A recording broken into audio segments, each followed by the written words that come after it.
Chapter 1319, Looking at Industries in the Suburbs. While Xiao Xian had forgotten about this detail, Xiao Yinduan had not. Her excitement was palpable. It wasn't a matter of having a poor memory, rather, she hadn't taken this matter very seriously. Although she had contributed 350,000 taels of silver to the crown prince, it was essentially a portion of the 300,000 taels she had originally given him, transferred directly from Zhao Shu. The additional 50,000 taels was a dividend from the perfume workshop that hadn't cost her anything.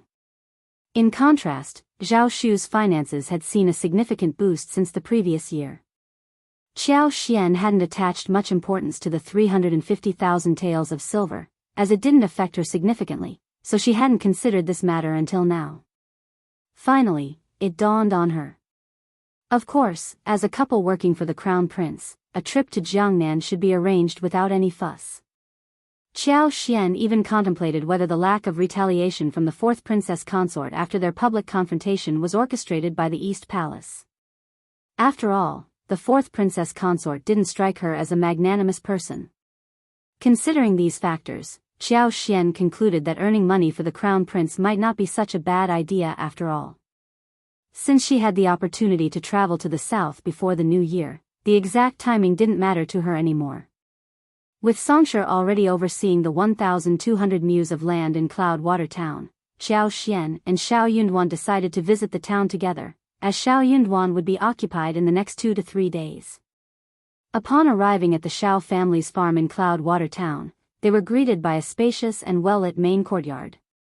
Several magnolia, sweet osmanthus, and pomegranate trees adorned the yard, while local persimmon, walnut, peach, and other trees were planted outside, all according to Xiao Xian's preferences. Beyond the main courtyard, the servants' quarters, warehouses, and storage rooms were all thoughtfully organized and constructed. The tenant houses were situated on the outermost perimeter of the property. Rows of standardized, small courtyard houses, all constructed with green bricks, created a neat and orderly appearance. Even the ground was paved with green bricks, maintaining a clean and well-kept appearance. Each courtyard house was surrounded by structures on 3 sides, with the main building being a uniform, 2-story structure. These courtyards, while modest in size, were equipped with all the essential amenities. All of this had been constructed based on Xiao Xian's specifications. Songsha initially thought it was an unnecessary expense and overly generous to the tenants, but he complied with Xiao Xian's wishes. What Xiao Xian didn't reveal was her underlying rationale. She didn't need to be overly thrifty in this endeavor. Creating a well-organized and aesthetically pleasing farm not only simplified its management but also fostered a sense of belonging among the tenants, contributing to long-term development. Moreover, the relatively minor expenses incurred could be recuperated easily. In the coming year, Xiao Xian planned to employ her superpowers to enhance the production and quality of watermelons, cantaloupes, and potatoes. Selling these improved fruits and vegetables at a favorable price would quickly offset the investment. Song's diligence and unwillingness to cut corners left Xiao Xian very satisfied. At the very least, he had passed the initial test of being in charge. He demonstrated a capacity to execute orders with precision and efficiency. Taking in the scene, Songsha met with the servants in the main hall. Chapter 1320, Meeting Someone. The population was not yet fully settled, but they had already acquired 12 servants through contracts and had secured 10 tenants. Songsha couldn't help but feel a bit nervous. Before stepping inside, he hurriedly offered a smile and said, "This servant has never handled such affairs before. Though I did consult with young Master Zhao's family steward, I'm afraid there may be aspects I haven't managed well. If the master and madam are not pleased with anyone I've acquired, I will sell them off. In the future, I will make more careful choices and pick out the better ones. Don't be anxious," Xiao Xian reassured him with a smile. There's an old saying that goes, people are unpredictable, and it's true. No one can guarantee that every purchase will be perfect. I can see that you haven't been neglectful, and if you choose to focus on it later, you can take your time when you gain more experience. Xiao Yunduan chimed in jest, "You usually exude such confidence and poise, so why are you so jittery now? Rest assured, my wife and I won't be overly critical of your choices." Relieved, Xianxia let out a sigh and his ingratiating smile became more genuine. Yes, yes. I understand that the master and madam are kind-hearted individuals. Next, the farmers they had purchased were summoned. There were a total of 12 individuals, 5 women and 7 men. Among them, 5 were families, and 2 children were under the age of 10. Meeting their true masters for the first time, the 12 of them were far more nervous and uneasy than Xianxia. As a few of them entered, they moved stiffly, as if they were all walking in unison. Even the 2 children under the age of 10 displayed remarkable poise and maturity. Held by their mothers on either side, they were obedient and shy, casting their eyes downward. Adorned in the clean new clothing provided by Xianxia, they appeared neat and presentable. Since it was their first encounter, Xianxia took the lead, engaging in a conversation with the head of the family, Xianxia. It was a traditional societal norm for the head of a family to be a man. When Xianxia began addressing them, they would naturally show reverence. Initiating the conversation, Xianxia could have caused some individuals to be taken aback, perceiving the family as unruly, which might lead to further issues.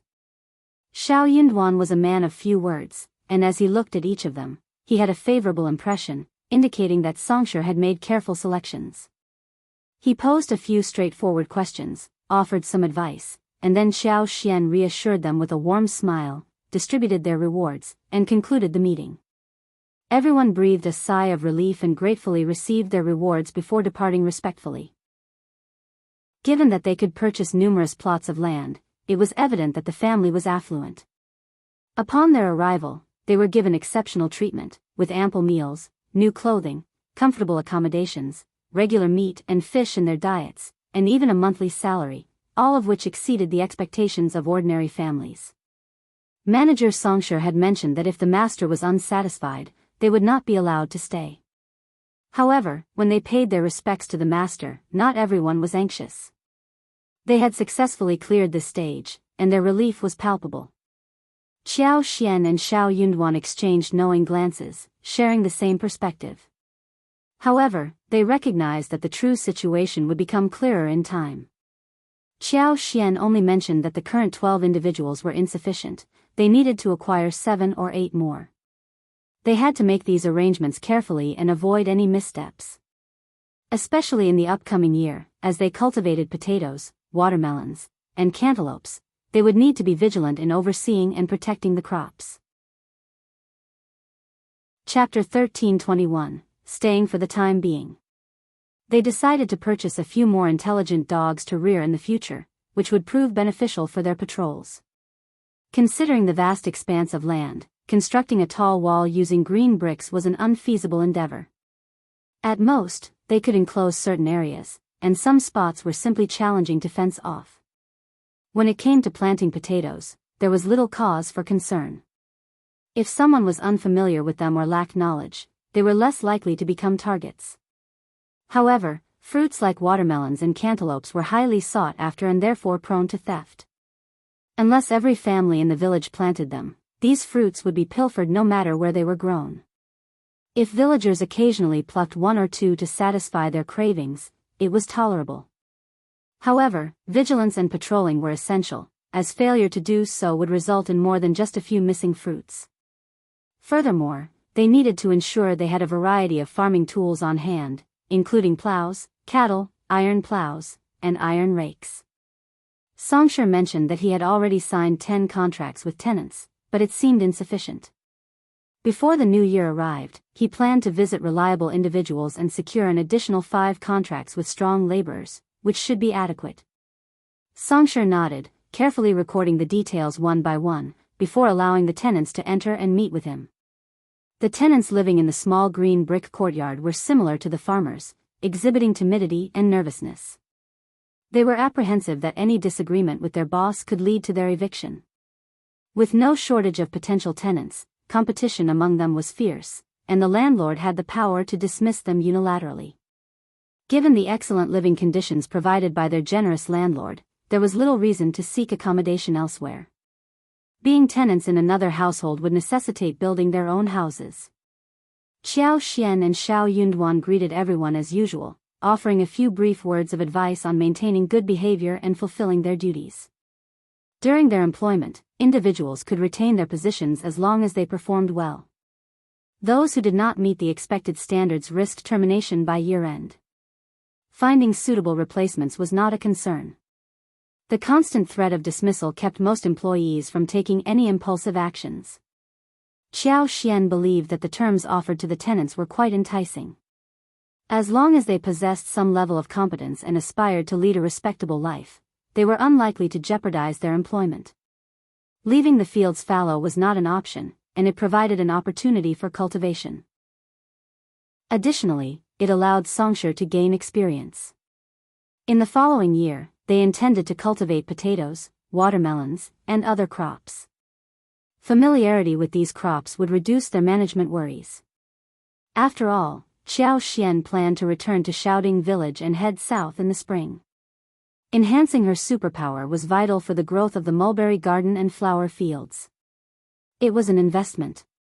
Her ability to harness and manifest her superpower depended on this development. So, Xianxia discussed with Xiao Yunduan and requested that Xianxia organize the tenants to cultivate 500 mu of cabbage and 300 mu of white radishes, which had a shorter growth cycle. With Xiaoxian's superpower, they could reduce the growth time by 10 days, 8 days, or even half a month. These seemingly small time savings held significant advantages in the market. Furthermore, vegetables nurtured by her superpower were not only tastier but also of higher quality and longer shelf life. In winter, the capital's residents particularly valued carrots and cabbages. They wouldn't have to worry about sales when the time came. Even if they couldn't be sold immediately, they could transform the surplus cabbages into spicy pickled cabbage, and white radishes into dried radishes, allowing for gradual sales. Xianxia, eager to keep busy during the winter, readily agreed when he heard the plan. "Don't worry, old master and madam.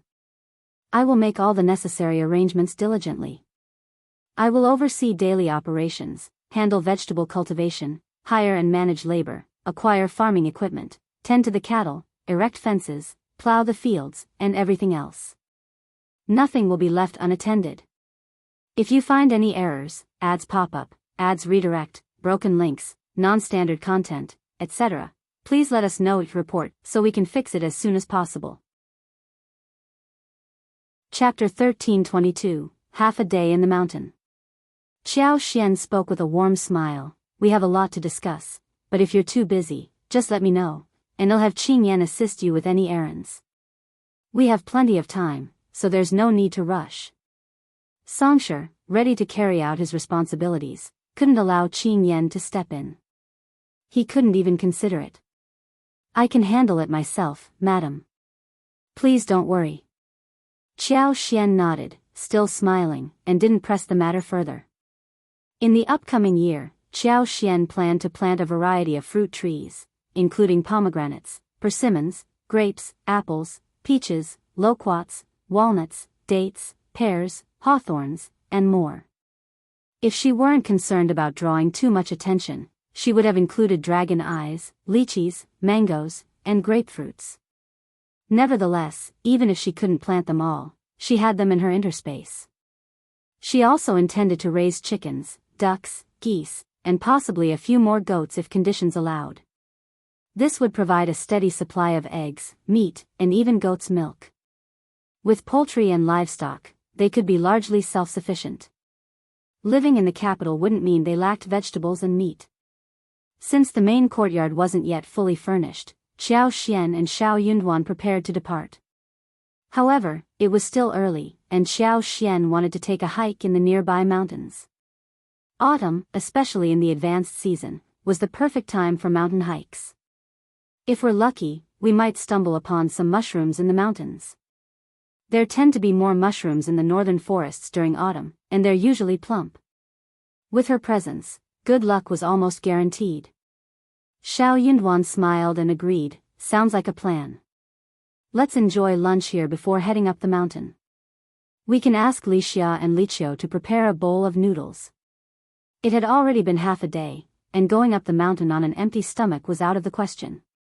Xiaoxian agreed with a smile and requested Lixia and Liqiu to use the servants' kitchen to prepare some food. Although there was a kitchen for the master in the main courtyard, it had not been fully furnished yet. Everything was still in the process of being set up, and Xiao Xian and Xiao Yunduan planned to stay here for a few days. Before long, Lixia and Liqiu arrived with freshly rolled noodles, which were slender and pale, emitting a tempting aroma. There wasn't any broth, but there was meat, minced and stir-fried with garlic, green onions, and chili. The dish was garnished with a handful of coriander, and when served, it was steaming hot and fragrant. The two of them enjoyed their meal, and then Xiao Xian and Xiao Yunduan prepared to carry a basket and head up the mountain. Lixia and Liqiu had become accustomed to this routine. They knew the old master didn't want them to be a bother. However, Qing Yan felt a bit uneasy. He couldn't help but quietly ask his two sisters, Sister Lixia, Sister Liqiu, "Isn't it risky for the old master and madam to go up the mountain alone? We could assist by carrying the basket for them. If the terrain is challenging, we could scout ahead." Lixia burst into laughter. "You're very clever and thoughtful, but there's no need to worry so much. The old master and madam enjoy mountain climbing, and they prefer doing it on their own." Liqiu chimed in, smiling, "Our old master and madam are quite strong. If they say they don't need help, then they don't. Let's just stay here and enjoy the peace of this manor. It's quite nice to explore around." Upon hearing their reassurance, Qing Yan smiled and felt relieved. "If you find any errors, ads pop up, ads redirect, broken links, non-standard content, etc., please let us know each report so we can fix it as soon as possible." Chapter 1323, Diplomatic Delegation of Qingdi. He was just a playful teenager, and before long, he had vanished into the surroundings. Xiao Xian and Xiao Yunduan walked briskly, enjoying the pleasant autumn weather, neither too hot nor too cold. As they entered the mountains, the cool, shaded air enveloped them, and a gentle breeze rustled the leaves. The vibrant hues of autumn foliage, bathed in sunlight, added to their sense of relaxation. The two of them conversed and laughed, quickly reaching the middle of the mountain. Here, they found themselves in a diverse forest, with pine, cypress, birch, yellowwood, red maple, linden, blackwood, locust, luan, yellow poplar trees, and various wild fruit trees, shrubs, and vines all intermingling in an organized manner. Such a forest provided the perfect environment for various wild mountain mushrooms to flourish. When Xiao Xian activated her superpower, even mushrooms cleverly concealed amidst the foliage were easily discovered. Before they realized it, their baskets were already half filled with a variety of mushrooms, each boasting different appearances and sizes but all exuding a fresh and delightful aroma. When cooked, they promised to deliver exceptional flavors. This should suffice for a few days' worth of meals. Tonight, we'll stew some with chicken, stir-fry a plate with beef. Tomorrow at noon, we'll combine them with pork and shrimp to make stuffed buns. Tomorrow night, we'll use the chicken to prepare a clear soup hot pot, and simultaneously, we'll create a spicy hot pot. It's been a while since we've had hot pot. Xiao Xian laid out her plans with a smile. Xiao Yunduan agreed, placing the basket in a nearby bush and guiding Xiao Xian to sit under the shade of a tree. "The view here is splendid, and the ambience is wonderful too. Let's linger a bit longer." They stayed on the mountain until the shadows grew longer, and a chill began to set in.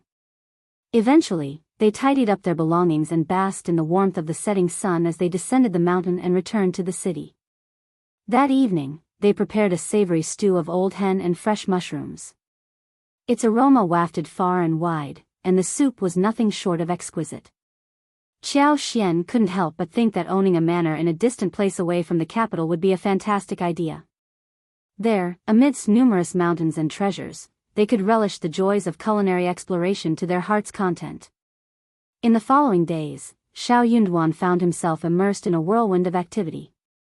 The arrival of the diplomatic delegation from Qingdi was fast approaching, with the delegation expected to reach the capital 5 to 6 days earlier than originally planned.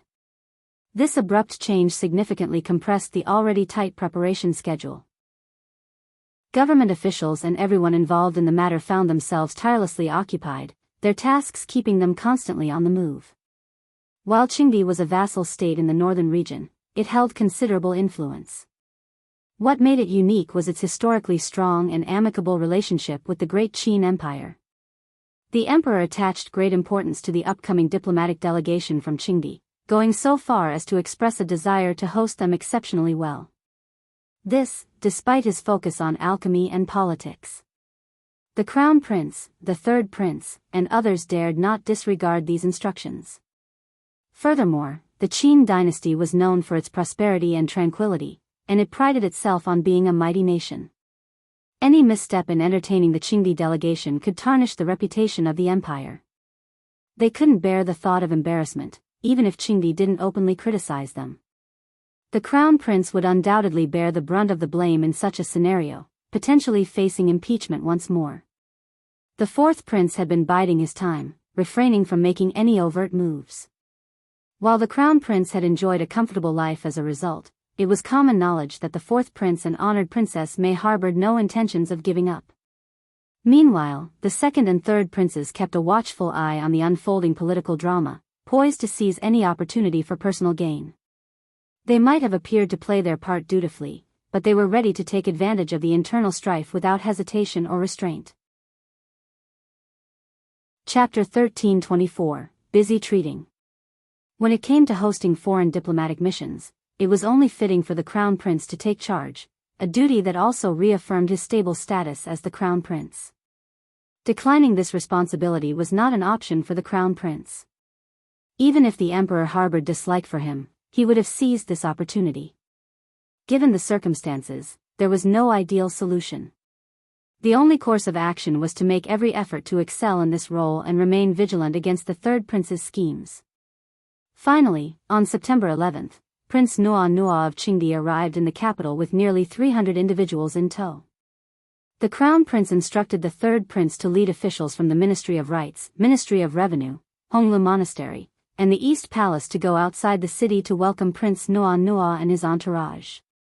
The crown prince himself, attired in full court regalia, assembled the two princes and a retinue of civil and military officials to establish a ceremonial guard within the intermediate court, awaiting their arrival. As the crown prince, it was not deemed necessary for him to personally greet the Prince of Qingdi outside the city. As for the Qi Xian Emperor, he held little interest in Prince Nuo. With the crown prince acting as the host, all that mattered was that he didn't compromise the nation's dignity. His primary focus remained on cultivating his body and mind, refining elixirs, and seeking immortality. On that day, a grand banquet took place in the palace, with the crown prince hosting Prince Nuo. Xiao Yunduan also attended the event, returning home late that night. Upon entering the room, Xiao Xian was already awake. She mumbled a few words in her drowsiness, and upon seeing him get into bed, she snuggled into his arms and fell back asleep. Xiao Yunduan chuckled, placing kisses on her cheeks and forehead. He felt content and soon drifted off to sleep himself. The following morning, Xiao Xian awoke to find Xiao Yunduan had already left. She smiled and shook her head. Lately, the entire capital was abuzz with discussions about Prince Nuo's visit to pay his respects. Previously, Qingdi and Shifan had been locked in a fierce conflict, with the towns along the northern border of the Great Qin Empire feeling the brunt of the hostilities. The three factions even engaged in several battles. However, Qingdi later extended a hand of goodwill to the Great Qin Empire. With their support, they effectively defeated Shifan, pushing them even farther away. This led to a significant increase in Qingdi's strength and territorial expansion. Initially, Qingdi was deeply appreciative of the Great Qin Empire's assistance and fostered a strong rapport with them. Yet, over time, Qingdi's arrogance resurfaced, resulting in provocations against the Great Qin Empire and the looming threat of renewed conflict. Only when old king of Qingdi's health deteriorated, and the younger princes proved to be formidable counterparts to the Great Qin Empire, did both sides inexplicably reach a state of reconciliation and peace. However, for the past decade, Qingdi had not sent a diplomatic mission to the Great Qin Empire. Now that a delegation had finally arrived, purportedly to pay respects to the Great Qin Emperor and offer tribute, the sense of pride within the Great Qin Empire was palpable, particularly among the capital's residents. This pride ran deep in their veins, leading to an increase in discussions on this matter. Given these circumstances, the Crown Prince and his entourage, responsible for hosting Qingdi and their delegation, could ill afford any errors. Failure to meet public expectations would not only disappoint the commoners but also risk accusations of the Crown Prince neglecting the nation's dignity, an attribute that a ruler must maintain without reproach. In the Eastern Palace, everyone, including the Crown Prince's faction, was on high alert and exceedingly cautious, fearing any misstep. Their lives were far from easy, and the pressure weighed heavily upon them. Even Xianxia, normally active and outgoing, had recently adopted a low profile. She seldom ventured outside, even refraining from grocery shopping. Instead, she delegated these tasks to Wuxia and others, preferring to maintain a discreet presence. Chapter 1325, Princess Consort Summoning. Xianxia went to Cloudwater Town to emphasize to Xianxia the importance of avoiding conflicts at all costs, regardless of the circumstances. She stressed that in situations where progress was challenging, there was no need to rush or become anxious. When faced with difficulties or peculiar situations, Xianxia must remember not to make decisions independently but rather report them. Every aspect of their daily operations needed to be meticulously managed and handled with great care. There was a saying that even a 1,000-mile dam could be destroyed by an ant's nest. Failure to catch mistakes at the East Palace could potentially lead to a situation where they slowly and insidiously orchestrated issues from a small scale, eventually implicating the East Palace or even the Crown Prince. Such occurrences had transpired in the past. Regardless, Xianxia was determined not to make any mistakes. However, she hadn't anticipated that Princess Consort would send for her to visit the East Palace. Auntie Fu, who was accompanying Princess Consort, didn't appear to be in great spirits either. Xianxia grew anxious and inquired about the situation. Auntie Fu wore a bitter smile as she replied, "Madam Xiao, please don't worry. It's not a major issue, but it's also not particularly significant. Madam Xiao, please accompany me to the East Palace, and you will learn all the details when you meet with Princess Consort." Although Auntie Fu's response didn't provide a clear answer, she conveyed that the matter was not serious. Xianxia trusted Auntie Fu's judgment. "Very well, I'll trust your judgment," Xianxia replied with a relieved smile. Auntie Fu smiled back, relieved that she hadn't pushed for further details. Xianxia was received by Princess Consort in the daily living area. She couldn't help but notice the initial frown on Princess Consort's face upon her arrival, indicating that she held some reservations about her. However, Xianxia couldn't fathom how she had managed to offend Princess Consort, considering she hadn't even left the house for a while. Princess Consort greeted her and offered her a seat. "We're on the same side, so there's no need for formalities," Princess Consort began. "Ms. Qiao, Prince of Qingdi has requested a few specific dishes, and our imperial chefs are at a loss. We heard that you possess culinary skills, and am uncertain whether you can provide a solution. If you can, we would greatly appreciate it. If not, Auntie Fu, please provide her with the details." Princess Consort sighed and rubbed her temples, appearing somewhat distressed. The court, the East Palace, and the nobility had enlisted the finest cooks in the world, but none had managed to devise a solution. Princess Consort harbored doubts that Xianxia could achieve what others could not. The Crown Prince didn't know who had suggested involving Xianxia, but it seemed like a last-ditch effort. Yet, what other options were available apart from this final attempt? The Great Qin Empire was renowned for its abundant resources and capabilities. Yet, Prince of Qingdi had merely requested a few dishes and remained unsatisfied. It was a situation that left no room for embarrassment. The Great Qin Empire couldn't afford to lose face, and neither could the Crown Prince. The origins of this issue were not particularly complex. The Great Qin Empire valued etiquette and extended warm hospitality to Prince Nuo and the delegation, as per their customs. However, such niceties were not well received by the uncivilized and proud state of Qingdi. Initially, they may have held some fear and reverence towards the Great Qin Empire. However, the empire's graciousness and hospitality inadvertently fueled their arrogance. The sheer opulence of the Great Qin Empire only heightened their envy and amplified their pride, making the situation even more awkward. If you find any errors, ads pop up, ads redirect, broken links, non-standard content, etc., please let us know each report so we can fix it as soon as possible. Chapter 1326, Acting Insatiably. Coincidentally, the drill ground competition that took place 2 days prior had traditionally been Qingdi's forte. Their diplomatic mission had approached the event with an air of anticipation, eager to showcase their prowess by besting the generals of the Great Qin Empire. They aimed to demonstrate their might and strength to the Great Qin Empire. However, could the Great Qin Empire possibly lose such a competition? Would the empire compromise its dignity? Even though the Qingdi representatives were courageous, formidable, and robust, did the Great Qin Empire lack exceptional soldiers of its own? Was it possible that such talent couldn't be found within the ranks of the Great Qin Empire? The outcome was quite evident. The Qingdi participants, brimming with valor and enthusiasm, suffered a resounding defeat. They couldn't find any excuses for their loss, which only added to their frustration. The Crown Prince, displaying benevolence, couldn't bear to witness their crushing defeat. He discreetly ordered his side to yield, preventing an excessively humiliating defeat. Yet, it didn't sit well with anyone. Every participant was a skilled expert who recognized their opponent's concession. This knowledge left them even more aggrieved and disheartened. Prince Nua, in particular, wore a grim expression, his anger unvented. In an attempt to mollify their guests, the Crown Prince hosted a banquet that evening, displaying even more enthusiasm. Qingdi maintained an amicable relationship with the Great Qin Empire, and the peaceful border allowed commoners to lead peaceful lives. Nobody desired a war. The Crown Prince aimed to foster friendship and goodwill, and he had no intentions of causing embarrassment to their guests. However, the Qingdi delegates regarded such diplomatic gestures as pretentiousness.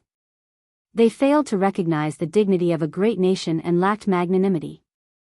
Instead, they perceived the empire's hospitality as arrogance. Furthermore, as the Great Qin Empire grew increasingly polite, it only deepened their feelings of frustration and resentment. During the banquet that evening, Qingdi's deputy envoy, De, caused a stir by presenting a list of dishes he expected Great Qin's chefs to prepare. This situation threatened to embarrass the Crown Prince. However, it was Xiao Yunduan who casually diffused the tension by saying, "It's getting late. I'll have everything ready for you in a couple of days." He nonchalantly pushed the issue aside. Prince Nua chuckled and agreed, expressing his eagerness to savor these dishes. The situation appeared to be a guaranteed success.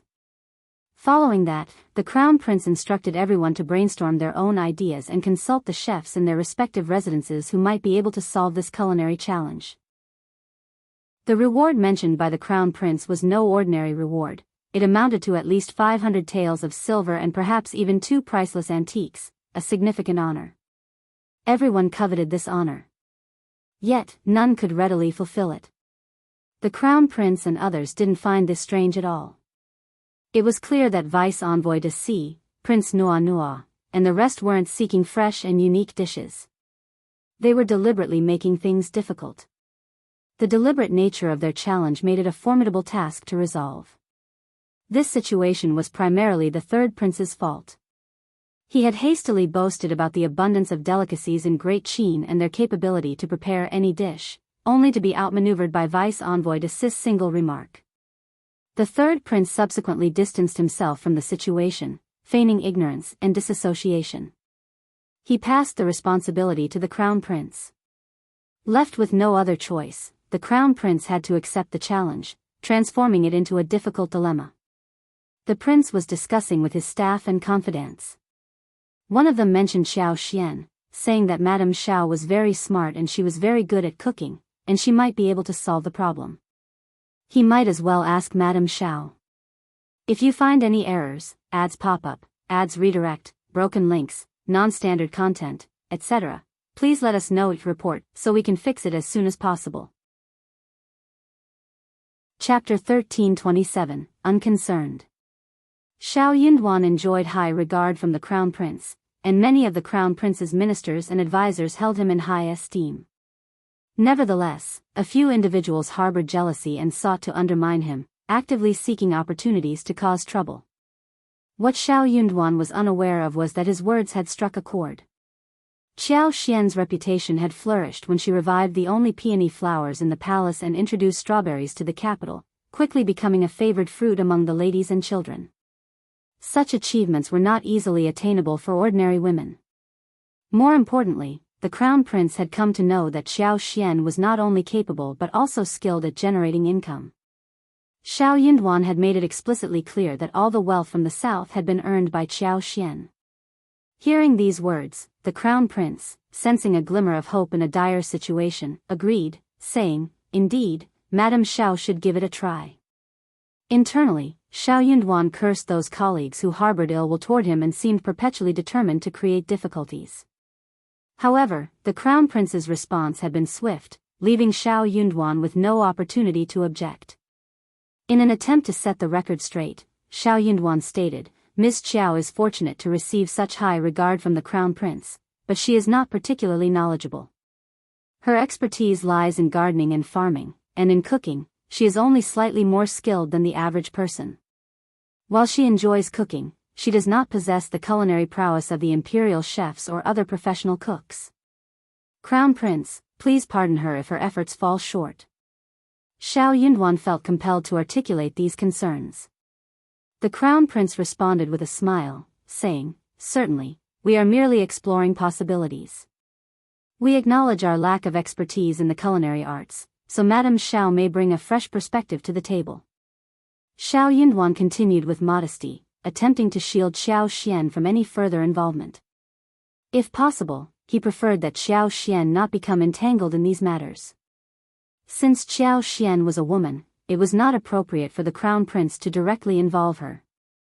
Xiao Yunduan couldn't leave either, so he arranged for someone to inform Princess Consort about the situation. Princess Consort promptly instructed Andy Fu to bring Xiao Xian to the East Palace. Despite feeling bewildered and somewhat dissatisfied, she couldn't help but think that the Crown Prince had lost his sense of propriety in his anxiety. Could Miss Xiao's culinary skills really address such a serious matter? Princess Consort harbored doubts. The Crown Prince held Xiao Yunduan in high regard, which extended to Xiao Xian. However, Princess Consort had reservations about Miss Xiao's abilities. Princess Consort assumed that the Crown Prince's affection for Xiao Yunduan had led him to overestimate Miss Xiao's capabilities. She wasn't entirely convinced. Nevertheless, as the Crown Prince's wife, she felt obligated to follow his instructions and decided to call Xiao Yunduan over to inquire further, even though she believed it might be unnecessary. Andy Fu didn't provide Xiao Xian with the full details but simply informed her that Prince of Qingdi had requested a few dishes and seemed to be deliberately causing difficulties. Given her reputation for culinary skills, she wondered if she had any ideas for resolving the situation. Xiao Xian was taken aback. She couldn't recall ever boasting about her cooking skills. She believed that her husband, Xiao Yunduan, would never praise her in such a manner. He preferred that she remained inconspicuous, and he would avoid drawing attention to her whenever possible. In the capital city, it seemed that no secrets could be kept for long. If you find any errors, ads pop up, ads redirect, broken links, non-standard content, etc., please let us know each report so we can fix it as soon as possible. Chapter 1328, Qingdi making things difficult. Andy Fu exclaimed, "The first dish is a concoction of both chicken and fish, each prepared in a unique way. The second dish offers a delightful contrast of flavors, both cold and hot. Now, the third dish is a live braised carp." Xiao Xian, who had been quietly shocked all along, couldn't hide her surprise when she heard about the live braised carp, turning to Andy Fu instinctively. Andy Fu sighed and explained, "It's not your typical braised carp. It's a carp that remains alive even after the braising process." Xiao Xian was left speechless. Who would have thought that Qingdi, often criticized for their perceived lack of manners, could also display such culinary sophistication? It was clear that if they didn't know what they were doing, they wouldn't have attempted something so extraordinary. Princess Consort couldn't contain her frustration, even though she was already aware of the situation. Qingdi has gone too far. Their behavior is utterly unreasonable and absurd. I observed that the Crown Prince acted with kindness and patience, deliberately avoiding any conflict, Auntie Fu added. Xianxia nodded in agreement. Exactly. As the crown prince, he must exhibit benevolence and tolerance, even in the face of deliberate provocation. He has no choice but to accept it, no matter how challenging it may be. Failure to do so would diminish his stature as the crown prince. Auntie Fu agreed. Indeed, it is the crown prince's responsibility to maintain his composure in such situations. The fault lies not with him but with those who seek to test his mettle. Princess Consort remained silent, her anger still simmering beneath the surface. Auntie Fu, sensing Xianxia might feel neglected, tried to divert the conversation. Madam Xiao, those Qingdi individuals can be quite troublesome. Do you have any suggestions on how to handle this situation? Xianxia pondered for a moment before responding, considering that Qingdi's intention seems to be to find fault rather than truly appreciate our cuisine. Our goal should be to present them with dishes they cannot fault. If we succeed in this, the matter should resolve itself. Princess Consort sneered, wearing a displeased expression. Everyone is well aware of that. His implication was clear, there was no need for him to state the obvious. Xianxia's smile returned as she continued, I have a plan regarding the 1,000 chickens and 1,000 fish dishes. Auntie Fu was delighted, but Princess Consort's frown deepened, cautioning, this is a matter of great diplomatic importance between our two nations. Let us not act impulsively, for we risk becoming a subject of ridicule and diminishing the crown prince's standing. We should not attempt to create a dish with exactly 1,000 chickens and fish. Such an endeavor might lead to accusations of deceit, tarnishing Great Qin's reputation, Princess Consort added, her words halting before she could fully express herself. Perhaps she had not intended for Xianxia to provide her insights in the first place. Without the crown prince's involvement, Xianxia might have refrained from speaking further. Princess Consort, rest assured, I won't be careless. For the 1,000 chickens, we will take a single chicken claw from each of the 1,000 chickens, and for the 1,000 fish, we will use one whisker from each fish. This way, we can create the dish while ensuring transparency. I'll instruct the chefs to handle the ingredients meticulously, and we will maintain a record of every raw material used. If Prince of Qingdi and his delegation harbor any doubts, they can inspect the ingredients individually to verify our honesty. I guarantee that we won't cut corners, Xianxia reassured with confidence. If you find any errors, ads pop up, ads redirect, broken links, non-standard content, etc., please let us know it report so we can fix it as soon as possible. Chapter 1329, Trick. Princess Consort and Auntie Fu were taken aback. Auntie Fu hastily inquired, treasure in the palm? What does that mean? Xianxia explained with a smile, shedding light on her idea. Auntie Fu turned towards Princess Consort Dao, her face glowing with excitement. Your Majesty, Madame Xiao's idea is brilliant. It seems quite workable. What do you think? They were discussing the challenge of preparing 1,000 chickens and 1,000 fishes, a test set by Qingdi to create difficulties. Madame Xiao's proposal was a fitting response, a tit-for-tat strategy. Princess Consort was pleasantly surprised. She hadn't anticipated such a creative solution from Xianxia. Her eyes brightened as she slowly nodded and smiled. This idea seems plausible. Now, what about the other two dishes? Xianxia was equally prepared for the other challenges. Addressing the seemingly impossible task of creating a dish that was both cold and hot, Xianxia suggested casually, for the dish with contrasting temperatures, we can encase ice in a batter and deep fry it. By serving it before the ice melts, we can achieve the effect of being both cold and hot. Princess Consort, Auntie Fu.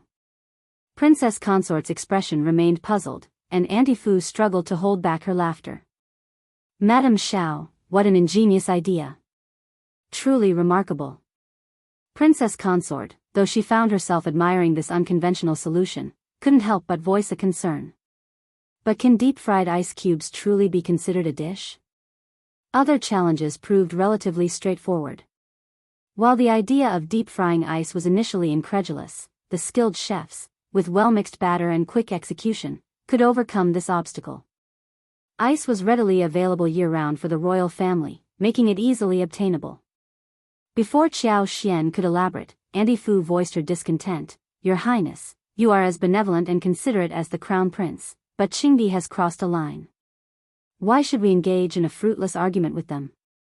They're clearly trying to create difficulties for us, and we shouldn't be compelled to play by their rules. We have the final say in this matter. Xianxia silently concurred with Auntie Fu's perspective.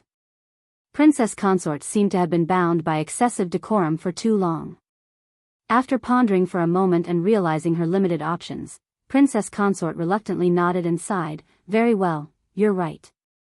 What's your alternative, then? Subconsciously, Princess Consort turned her gaze towards Xianxia, indicating her belief that Xianxia could resolve the issue. Xianxia, aware of the deliberate challenge thrown her way, wasn't contemplating cooking techniques but rather how to outmaneuver Qingdi and leave no room for objections. Her approach to problem-solving was unique, and her intelligence shone brightly under pressure. Her train of thought diverged from the norm, yielding entirely different outcomes.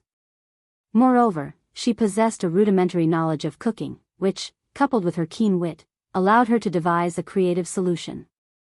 With a brief pause, Xianxia's lips curled into a sly smile as she declared, their demand is absurd. How can a cooked fish be alive? It's not a matter of making things difficult, it's a matter of shamelessness on Qingdi's part. Absolutely. Princess Consort concurred with Xianxia's perspective, her tone resolute. But even though we understand that, we must find a way to resolve this.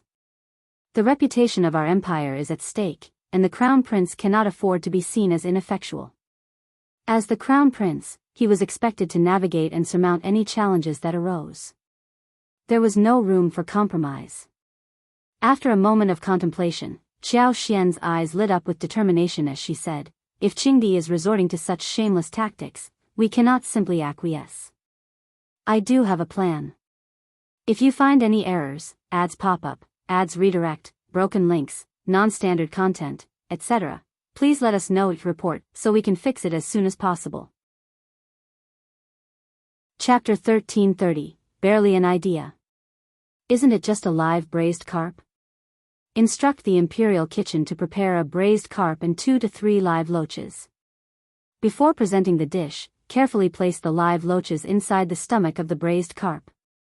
As Princess Consort and Auntie Fu stared in bewilderment, Xianxia felt a tinge of embarrassment and cleared her throat before continuing. The loaches are sensitive to heat, causing them to wriggle and struggle. Their movements will also trigger the carp to react. Voila, we have a living braised carp. Auntie Fu couldn't help but chuckle. Princess Consort, attempting to stifle her laughter, raised her handkerchief to her face and coughed discreetly. Is this feasible? Xianxia replied, it's just an idea based on my knowledge. I couldn't think of any other solution. The concept had actually been inspired by a dish she had encountered in the past, a specialty known as loach drilling tofu. Back in her hometown of Xiaoding village, whenever she expressed an interest in cooking, a group of eager assistants would lend their support.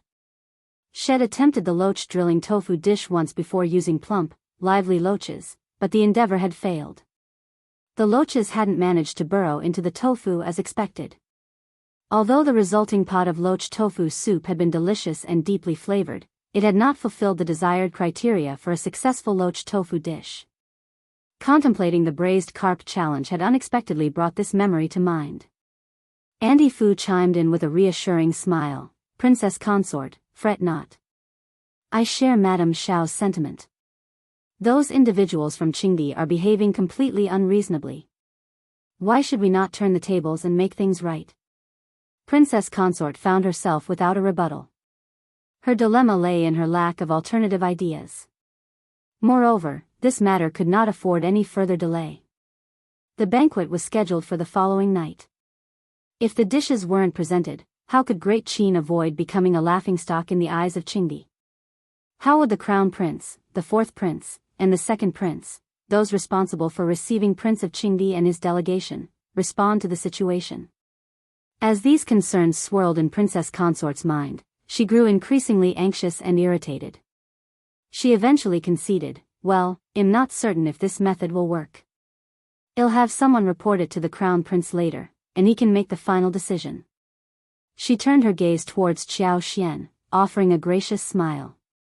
In any case, Madame Xiao, you've put forth a great effort, and am truly grateful. Xiao Zhen, fetch the red box from my dressing table. Promptly, Xiao Zhen retrieved a small, finely crafted vermilion wooden box resembling a conch shell. It was a delicate piece. Handing the box to Xiao Xian, Princess Consort beamed and said, "These golden hairpins are a personal favorite of mine, and I believe they will complement you beautifully. Consider them a gift." Xiao Xian accepted the box with gratitude. Whether or not the hairpins were the Princess Consort's cherished possession, she accepted them with grace upon the Princess Consort's generous offer. The golden hairpins featured a thumbnail-sized gem in vivid red, adorned with pearls the size of green beans. Their design depicted butterflies and peony flowers, exhibiting exquisite craftsmanship. They could be considered a rare treasure. With her mind preoccupied, Princess Consort didn't engage in further conversation with Xiao Xian, instead instructing someone to escort her home. Back at home, Lixia and Liqiu were fraught with worry over Xiao Xian's absence, relieved to see her return. "Madam, are you all right?" "We were so worried." Xiao Xian reassured them with a smile, "Don't fret, I'm perfectly fine. If you find any errors, ads pop up, ads redirect, broken links, non-standard content, etc., please let us know each report so we can fix it as soon as possible." Chapter 1331, Is It Solved? Xiao Yunduan served as an aide to the Crown Prince. Lixia and Liqiu suddenly recalled this fact and couldn't help but share a hearty laugh. After a brief conversation, Xiao Xian returned to her bed to rest. Meeting Princess Consort was really tiring. So she decided to forego her initial plan for the evening. She had intended to prepare salt-baked chicken and fry a pair of crispy squab pigeons, coincidentally accompanied by a sour and sweet plum sauce for dipping. Additionally, she had prepared a plate of garlic and ginger mixed with sesame oil, perfect for seasoning the salt-baked chicken. However, a lingering issue at the East Palace remained unresolved. It was best to keep a low profile and avoid causing any further disturbances. The potential repercussions of such actions would not be favorable. Xiao Xian couldn't help but feel a bit annoyed. Why did people insist on praising her culinary skills? Since when had she and her husband become such prominent figures, subject to clandestine scrutiny? Xiao Yunduan had been returning home late every night, and this evening was no exception. However, there was a difference tonight. Xiao Xian had deliberately stayed awake to wait for him. Upon his quiet return, Xiao Yunduan entered the room and found Xiao Xian, who was preparing to climb out of bed. He took her hand and joined her, sitting down together. "Why are you still awake?" Xiao Xian blinked and chuckled. "I was waiting for you." "So, how did it go? Has the issue been resolved?" Xiao Yunduan lowered his head, smiling warmly as he gazed at her. "Yes, your idea was excellent. I knew it had to be your ingenious plan." His wife had always had many strange and good ideas. He knew this better than anyone. Xiao Xian did not understand what he meant. She looked confused. "Huh? Of course, it was her idea. Needless to say." Xiao Yunduan wore a sardonic expression as he shared. "The steward who reported to the Crown Prince mentioned that Princess Consort and Auntie Fu had an extensive discussion with you and eventually devised a few ideas. I can't say if they'll be effective, but I've relayed them to the Crown Prince." The steward readily attributed half of the credit to Princess Consort. Naturally, such a move wouldn't have occurred without Princess Consort's guidance and consent. According to the hierarchy, it was only fitting for the Princess Consort to receive credit. Regrettably, Xiao Xian remained unnoticed. Some individuals even harbored envy and deliberately disregarded her contributions. Xiao Yunduan gently held her hands and whispered, "I understand that these ideas were your creation. Don't be upset, we don't need the recognition. I hesitated to share this with you, but upon reflection, it's better to inform you." At least it provided her with some reassurance. The moment these ideas were introduced, Envy, known for her sarcasm, couldn't resist lavishing praise upon Princess Consort for her wisdom and intelligence. Naturally, others either agreed or felt compelled to concur. Xiao Yunduan, though he recognized the truth, found himself constrained by the circumstances. Qiao Xian, it wasn't that she was entirely indifferent to the situation. Qiao Xian simply found it hard to fathom. After all, Princess Consort had consistently exuded an aura of dignity and refinement. It was difficult to imagine that someone of her stature would claim the credit for another's work. She hadn't yet witnessed the full spectrum of the nobility's ambitions and the cutthroat politics they navigated. Regardless of how poised and graceful Princess Consort appeared, she was not exempt from the prevailing customs. If you find any errors, ads pop up, ads redirect, broken links, non-standard content, etc., please let us know at report so we can fix it as soon as possible. Chapter 1332, Losing Face in Exchange for the Crown Prince's Misfortune. Naturally, Princess Consort harbored hopes of receiving praise and recognition from the Crown Prince, which would solidify her position. Despite not feeling well, Qiao Xian remained unperturbed. Before long, she regained her composure, leaning into Xiao Yunduan's embrace and offering a gentle smile. "Don't fret, my dear. I didn't seek any personal gain from this. Whether I receive recognition or not doesn't matter to me. What's important is that we've resolved the issue. Those individuals from Qingdi were truly unreasonable." Xiao Yunduan agreed, "Indeed, my wife is truly magnanimous. Regardless of what others do, the Crown Prince knows." They exchanged smiles. Xiao Yunduan continued, "After thorough discussion, we implemented your idea collectively. You've proven to be superior to many others. The behavior of those from Qingdi was truly excessive, their actions could indeed be described as going too far, and the great Qin Empire had essentially connived with it. As the saying goes, they had pushed their luck. They couldn't surpass great Qin's strength, and in their envy and insecurity, they sought to find fault and outdo great Qin in certain aspects to assert their worth. This experience had taught the Crown Prince that he shouldn't be overly courteous or accommodating to the Qingdi delegation. Achieving peace along the northern border wouldn't hinge on winning them over with kindness, it depended on great Qin's strength and posture. Upon witnessing great Qin's strength and recognizing its stance, the Qingdi delegation dared not act recklessly. The Crown Prince was not without a temper, and this diplomatic delegation from Qingdi had indeed tested his patience. Therefore, despite devising a solution to the issue, they had kept it a secret, even from the other princes. The individual responsible for receiving the diplomatic delegation continued to furrow his brow as he grappled with finding a solution. This situation greatly pleased the Qingdi delegation, fostering a sense of superiority and vindication. Their stay at the inn was considerably more enjoyable as they finally felt they could hold their heads high and reverse the tables in their favor. The third prince, fourth prince, and others grappled with mixed emotions. On one hand, they harbored a longing for the Crown Prince to stumble in his handling of foreign diplomatic missions. They saw an opportunity to magnify any mistakes, tarnish the Crown Prince's image, and potentially garner the attention of their father, provoking his anger and disappointment. However, on the other hand, they found the actions of Qingdi's representatives utterly reprehensible and shameless. As princes of the Qin Empire, they felt a deep sense of anger and disgust.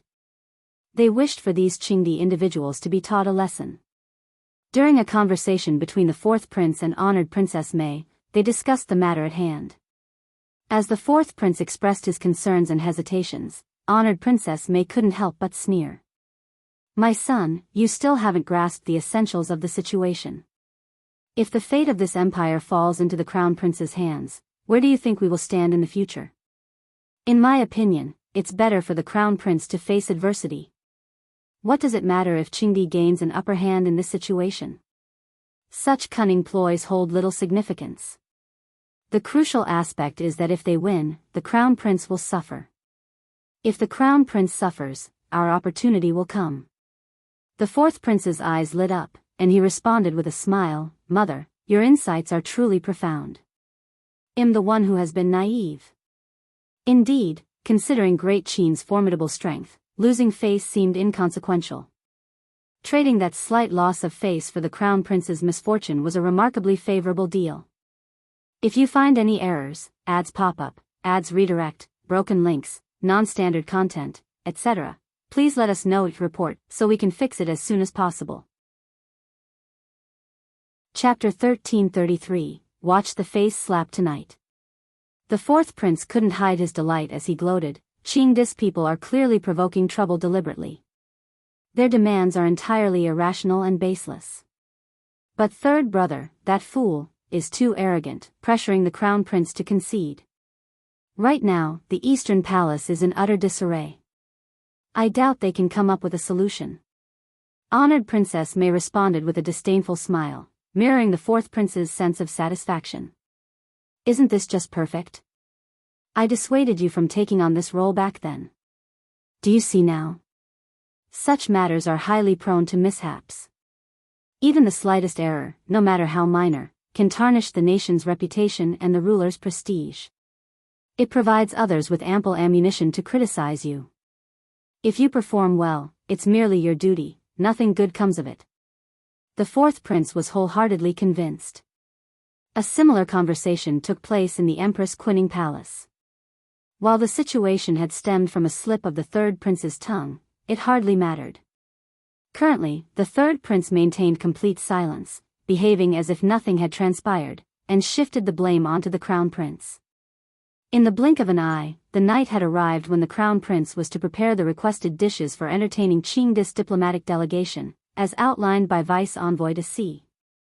Xianxia had urged Xianxia to retire early when he left in the morning, cautioning that he might return very late, perhaps even past midnight. Xianxia agreed with a smile and kissed him farewell. She hoped for his success tonight and eagerly anticipated hearing all the details tomorrow. Such a significant event in the capital would undoubtedly be a major topic of conversation. That evening, the crown prince hosted a banquet in the East Palace. All the princes, ministers, nobles, and trusted advisors of the crown prince were in attendance. The crowd held varying sentiments: curiosity, anticipation, or schadenfreude. The entire capital was aware of Qingdi's unreasonable demand, and the Eastern Palace had offered substantial rewards to anyone capable of resolving the issue. Regrettably, even with such enticing incentives, no one had stepped forward to volunteer. She had heard that the East Palace was in a state of great anxiety today. She wondered how the night would unfold. Prince of Qingdi, Vice Envoy to Xianxia, and the rest were well aware of this situation. At the banquet, they wore smug expressions, eagerly anticipating Great Qin's embarrassment. Even the selfish fourth prince and third prince clenched their teeth in frustration, silently hurling curses. They wished they could confront them head-on. Before long, the crown prince arrived. Everyone greeted him with politeness, and the crown prince maintained his genteel composure as he instructed everyone to take their seats. After some pleasantries, Prince Nua and Vice Envoy to Xianxia exchanged knowing glances. With a hearty laugh, Vice Envoy to Xianxia exclaimed, "Crown Prince, why not have the dishes served promptly? A banquet hosted by the Crown Prince must feature an array of delicacies. We've arrived on empty stomachs and can hardly wait. By the way, Crown Prince, you've surely ordered the dishes we requested in advance, right? After all, Great Qin is a nation of etiquette. You wouldn't renege on your promise, would you?" Though infuriated, the officials dared not retort. Instead, they glared at the Qingdi delegation while muttering curses under their breath. Shameless, utterly shameless. The crown prince couldn't help but seethe with anger. Yet, as he contemplated the impending humiliation he would endure, a sense of resignation washed over him, offering a semblance of solace. Chapter 1334, Everyone Can Only Wait. The crown prince maintained his usual elegance and grace as he smiled. Great Qin abounds in resources, and you've traveled a long way, so consider me your hospitable host. Fear not, Vice Envoy to Xianxia, an array of dishes awaits you. I assure you won't go hungry. Vice Envoy to Xianxia boisterously chortled, the crown prince is indeed warm and generous. The prince and other ministers are truly grateful. Crown Prince, I previously ordered 3 specific dishes I was eager to taste. Crown Prince granted my request, but I trust you haven't forgotten. The response left Vice Envoy de C and his entourage momentarily stunned. Similarly perplexed, the fourth prince and others, who were unaware of the situation, shared Vice Envoy de C's bewilderment. What exactly was the Crown Prince implying? Was he genuinely prepared, or were these mere words? Weren't the East Palace's officials meandering aimlessly, resembling headless flies? How was it possible that everything had been arranged in such a short span? Unfortunately, the Crown Prince's countenance remained genteel and poised, betraying no indication of his intentions. Thus, everyone could only await the unfolding events. Vice Envoy de C chuckled dryly, "Is that so? Since the Crown Prince has spoken, I shall eagerly anticipate it." The Crown Prince smiled and declared, "In that case, let the banquet commence." Elegantly attired palace maids approached with trays, serving dishes meticulously and orderly across the long tables before the guests. The small, exquisitely plated dishes were visually pleasing, and their aromatic scents filled the air. However, despite 4 dishes being placed before each guest, the anticipated specialty dishes had yet to make an appearance. Alongside the Crown Prince, officials raised their cups, offering toasts filled with well wishes. The Crown Prince reciprocated with a smile, raising his own cup, and the entire gathering followed suit, toasting in harmony. After a few pleasantries were exchanged, a couple of ministers promptly rose to their feet, cups in hand, and offered toasts filled with auspicious words. Consequently, the atmosphere brimmed with camaraderie. In that moment, many attendees shared knowing glances, a collective understanding dawning upon them. The Crown Prince appeared to be attempting to navigate through this predicament using a rather unorthodox method. The fourth prince sneered with disdain, privately mocking the Crown Prince's desperation. Employing such a pedestrian approach was truly beneath him. Yet, the fourth prince did not dwell on it for long. If it involved a citizen of the great Qin Empire, they would undoubtedly tread carefully, ensuring their actions were in their best interest. No subject of the empire would dare to humiliate the Crown Prince. However, Qingdi and the other foreign delegates were unlikely to let the matter slide so easily. Nonetheless, the Crown Prince seemed to be out of options. Unsurprisingly, Qingdi's delegation held similar suspicions. Vice Envoy de C preempted any further pleasantries and, displaying impatience, called out, "Crown Prince, might we be graced with the dishes I ordered? I'm eager to savor them, hee." Xianxia and his cohorts inwardly sneered, convinced that the Crown Prince was toying with them, allowing them to taste the full bitterness of disappointment. "If that's how anxious you are, then the Crown Prince certainly won't disappoint you." With a serene smile, the Crown Prince conceded, "Vice Envoy de C appears quite eager indeed. Very well, let us serve your requested dishes."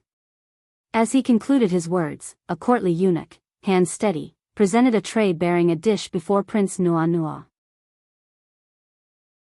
Chapter 1335, This is a Speciality. Vice Envoy de C stood beside Prince Nua, his curiosity piqued. He couldn't resist craning his neck to catch a glimpse. "Crown Prince, is this all for one serving?" The Crown Prince wore a knowing smile. "Indeed, Vice Envoy de C. This exquisite dish is the 1,000 silk hand treasure, meticulously crafted from 1,000 chickens and 1,000 fish. Officer Xiao, would you kindly elucidate the preparation process to Prince Nua? "Of course, Crown Prince." Xianxia rose and respectfully bowed before proceeding to describe the dish's creation. He spoke with composure, "All the remaining ingredients are still kept in the kitchen. Should Prince Nua and Vice Envoy de C have any doubts, you are welcome to visit the kitchen for verification. However, it would be best to do so tonight, as we believe in minimizing waste, and any leftovers will be distributed to the kitchen staff after this evening. Our great Qin Empire, despite its vastness and abundant resources, has always upheld the value of not squandering food. We consider it a blessing to utilize resources wisely. Therefore, this dish was prepared with utmost care. I encourage both Prince Nua and Vice Envoy de C to savor it. It was unreasonable to prepare individual portions of a dish created from 1,000 chickens and 1,000 fish. Such extravagance and waste were unimaginable. The people of Qingdi knew the importance of conserving resources.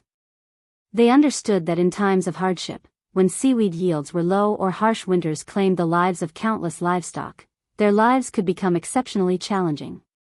Consequently, they revered food more than most and were averse to any form of wastefulness. Xiao Yunduan's explanation left the diplomatic delegation from Qingdi without words. Even the fourth prince and the third prince exchanged bewildered glances. Is this all there is to it? Upon careful consideration, it became apparent that there was nothing amiss. Prince Nuo reluctantly picked up his chopsticks and tentatively sampled the thousand silk hands dish. He managed to muster a smile and nodded appreciatively. The flavor is indeed quite delightful. I'm curious if the other two dishes are ready for presentation as well. Xiao Yunduan exchanged a brief glance with the crown prince, who signaled his approval. Xiao Yunduan replied, certainly. This time, the eunuch in charge, the same one as before, hurriedly served the dishes, but this time, his movements were noticeably swifter. He practically dashed in and swiftly placed plates of cube-shaped, golden-fried snacks before Prince Nuo. Xiao Yunduan continued, Prince, please indulge in this delicacy. This is our ice and fire golden cake. Everyone present raised eyebrows in puzzlement. What on earth was this? Prince Nuo regarded Xiao Yunduan with skepticism, cautiously picked up a piece with his chopsticks, and placed it into his mouth while the gazes of the crowd bore down on him. One bite, crack. With a resounding crunch, Prince Nuo exclaimed softly, ah. There's ice in this. Prince Nuo, you have a discerning palate, Xiao Yunduan praised with sincerity, wearing a smile as he explained the unique nature of the dish. Many in the gathering couldn't contain their amusement. Observing the crestfallen expressions on Prince Nuo, Vice Envoy de Xi, and the others, who had no choice but to concede, brought a strange sense of satisfaction. Indeed, this dish was truly extraordinary. Who would have thought it combined both hot and cold elements? Vice Envoy de Xi became slightly flustered and irritated. Can this even be considered a dish? Isn't Great Qin being too casual? Xiao Yunduan calmly replied, in our empire, this is considered a special delicacy. It was an air of self-assuredness. Vice Envoy de Xi, for some reason, a twinge of guilt tugged at him. The other ministers showed their solidarity with Xiao Yunduan's response. If you find any errors, ads pop up, ads redirect, broken links, non-standard content, etc., please let us know each report so we can fix it as soon as possible. Chapter 1336, A Strong Dragon Doesn't Fight a Local Snake.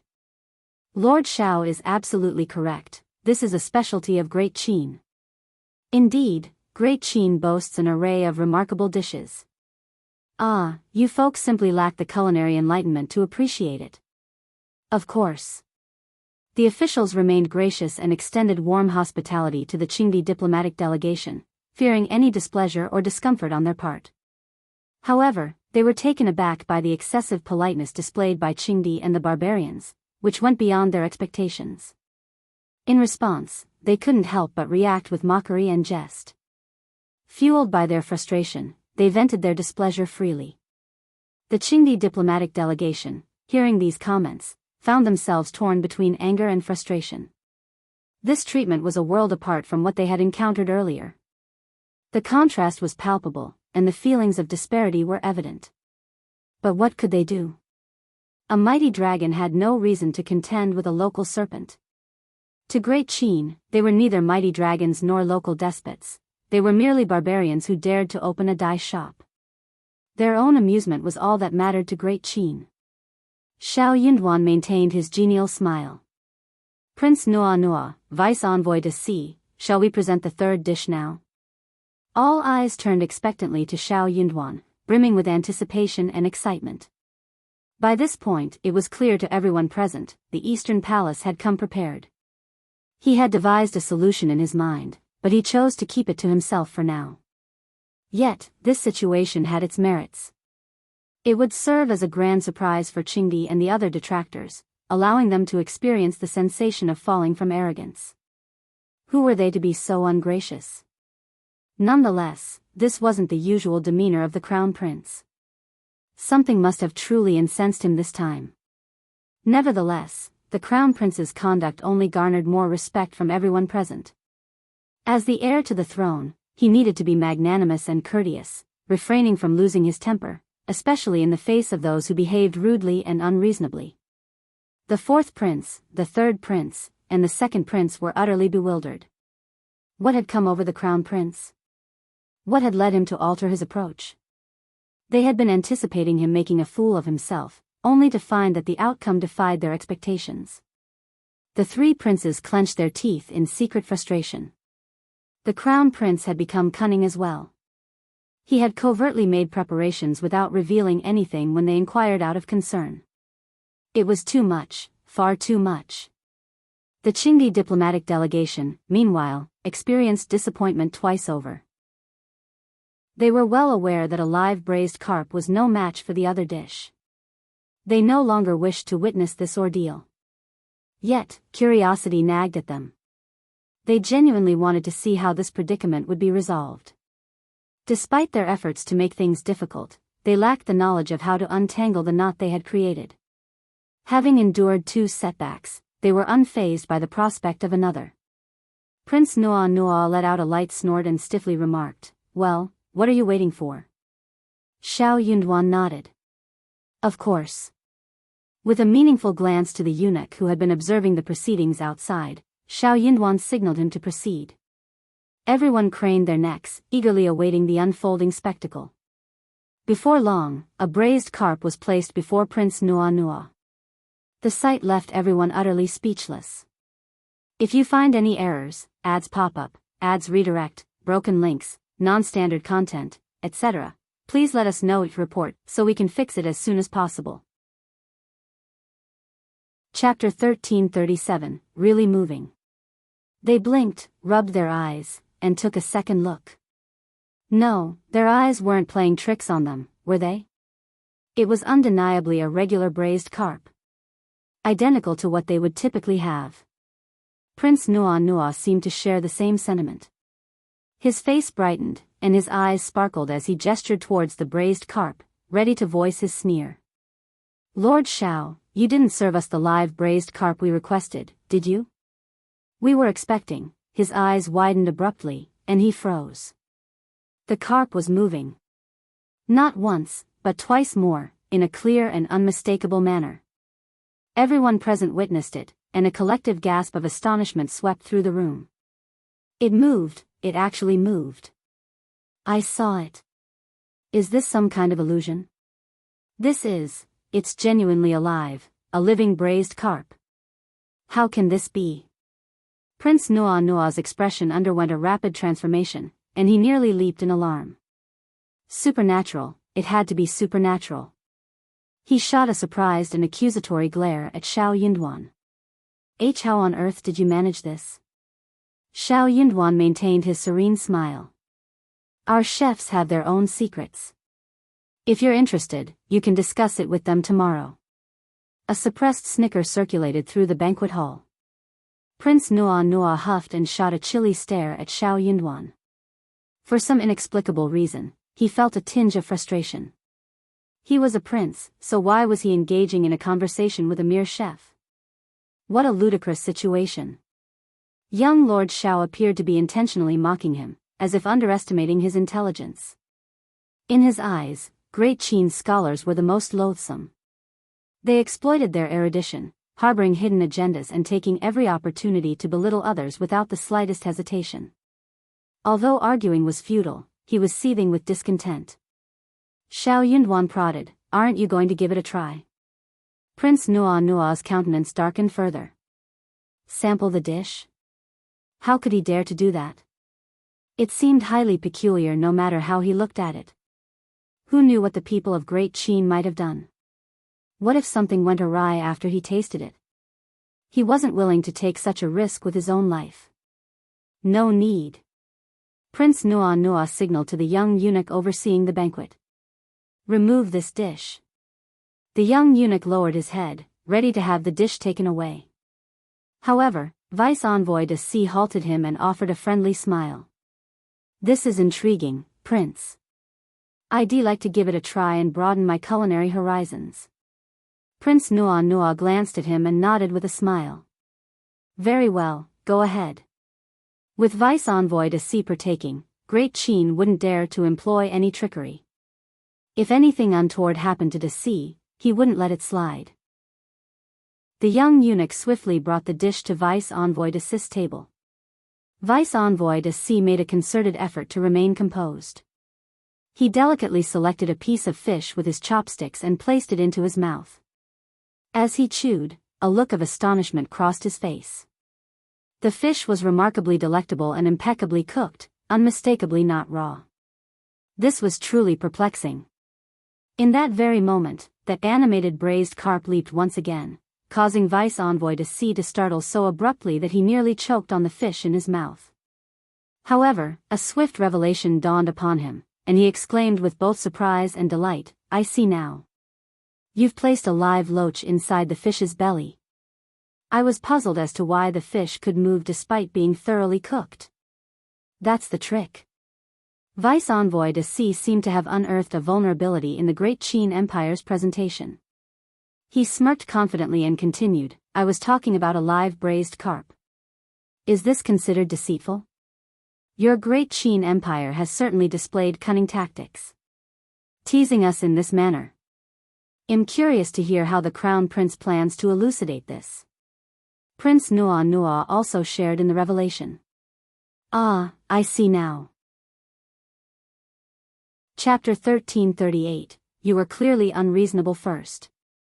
Prince Nua seethed with anger. He felt utterly infuriated.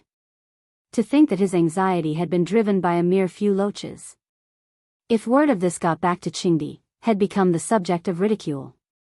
The idea of being afraid of a handful of loaches was utterly absurd. The mere thought of it made Prince Nua's face flush with embarrassment. Crown Prince, how do you intend to address this matter?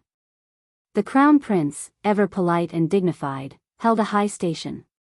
Even if the other princes secretly wished him ill, they still maintained an air of politeness and congeniality in his presence. Who had ever dared to address him with such an attitude and tone? For a moment, the Crown Prince felt somewhat awkward and discomfited. Xianxia responded calmly, Prince Nua and Vice Envoy de Si, fret not. The Crown Prince has entrusted this matter to me, so feel free to address your queries to me. Can you move the cooked braised carp? Prince Nua was taken aback and blurted out, certainly not. So you were deceiving us. But didn't the carp move? Yes, it moved, but, since it's in motion, it naturally qualifies as a live braised carp. But it's unmistakably a loach that's moving. What I perceived was a carp in motion. That's the loach inside the carp's stomach moving. What I saw was a carp in motion. You're manipulating the facts. Xianxia sneered. How am I distorting the facts? It's you who are distorting them. The prince knew very well that a roasted carp doesn't move, yet he tasked our chef with the job of making the roasted carp move. If that isn't unreasonable, then what is? We have maintained a harmonious relationship with Qingdi, extending utmost courtesy to the prince and his delegation. They are regarded as esteemed guests, and we have spared no effort in ensuring their comfort, whether it be in attire, cuisine, lodgings, or transportation. However, how have you chosen to reciprocate? By uttering such preposterous words to vex us. This amounts to nothing short of provocation. I must inquire, Prince, what is the intent behind your actions? Do you perceive Great Qin as an easy target, or are you intentionally demeaning us? Prince Nua was left dumbfounded. Vice Envoy de Si felt a chill creeping up his spine, causing him to break out in a cold sweat. His face drained of color, and he was overcome with fear. Xianxuan's words ignited the ire of the ministers. Absolutely, this is a provocation. Our Great Qin does not shy away from challenges. We cannot allow such behavior. We've treated each other with respect. Shouldn't that respect be reciprocated? What a farce. I've lived a long life, but I've never heard of a living braised carp. A cooked fish that's still alive? How absurd. Outrageous. Prince Nuo found himself in an embarrassing predicament and acknowledged his fault with a mixture of anger and embarrassment. He stammered, We were just jesting back then. We didn't expect you to take it seriously. If it couldn't be done, you should have declined. Xiao Yunduan inquired, So, it was merely a jest? Prince Nuo instinctively sighed with relief and hastily responded, Of course, it was just a jest. Xiao Yunduan chuckled and remarked, Indeed, it was merely a jest. Qingdi has always shared an amicable relationship with us, and Prince Nuo's visit is a genuine gesture. How could he act so unreasonably? We were simply indulging in light-hearted banter with Prince Nuo, don't you agree? The ministers were taken aback but soon regained their composure, bursting into laughter. Yes, it was all in jest, absolutely, it was just a jest. This jest was quite amusing, hee, indeed, ha ha ha. Chapter 1339, No one wants to be roasted over the fire.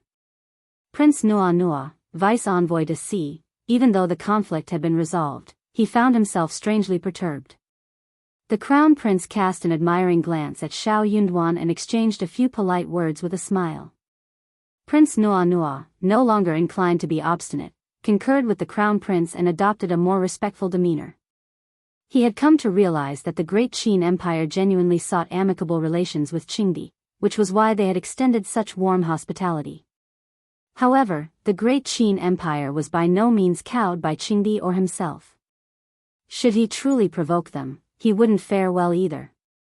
He couldn't help but steal a few more glances at Xiao Yunduan. In truth, he harbored no resentment towards Xiao Yunduan, even though Xiao Yunduan had backed him into a corner, nearly causing him to lose face. This had compelled him to retreat and provide an exit strategy. Instead, he held a sincere admiration. Qingdi was a straightforward man who esteemed capable individuals. In his eyes, Xiao Yunduan possessed remarkable capabilities. Although he appeared as a frail scholar, his recent words had rattled him to the core, causing his heart to race and almost undermining his composure. Not everyone could command such authority. What was even rarer was that Xiao Yunduan had not coerced him. Instead, while holding the upper hand, he had transformed enmity into amity and offered him an escape route, averting his humiliation. It was hard for him not to feel relieved and grateful. After all, who would willingly subject themselves to public humiliation? He pondered if he would have granted his adversary clemency under similar circumstances. The answer was most likely not. Yet, he held no disdain for Xiao Yunduan despite the circumstances. Xiao Yunduan had been the one to place him in this predicament, and Xiao Yunduan had also been the one to taunt and ridicule him. Xiao Yunduan harbored no fear of him, instead, he sought to preserve some semblance of dignity for the sake of their friendship. However, if he failed to grasp the situation and provoked Xiao Yunduan again, there was no guarantee he wouldn't find himself ensnared once more. In any case, they couldn't match wits with these cunning scholars. As the host, his primary focus was on ensuring the guests enjoyed themselves. With the guests refraining from causing trouble, the banquet proceeded smoothly.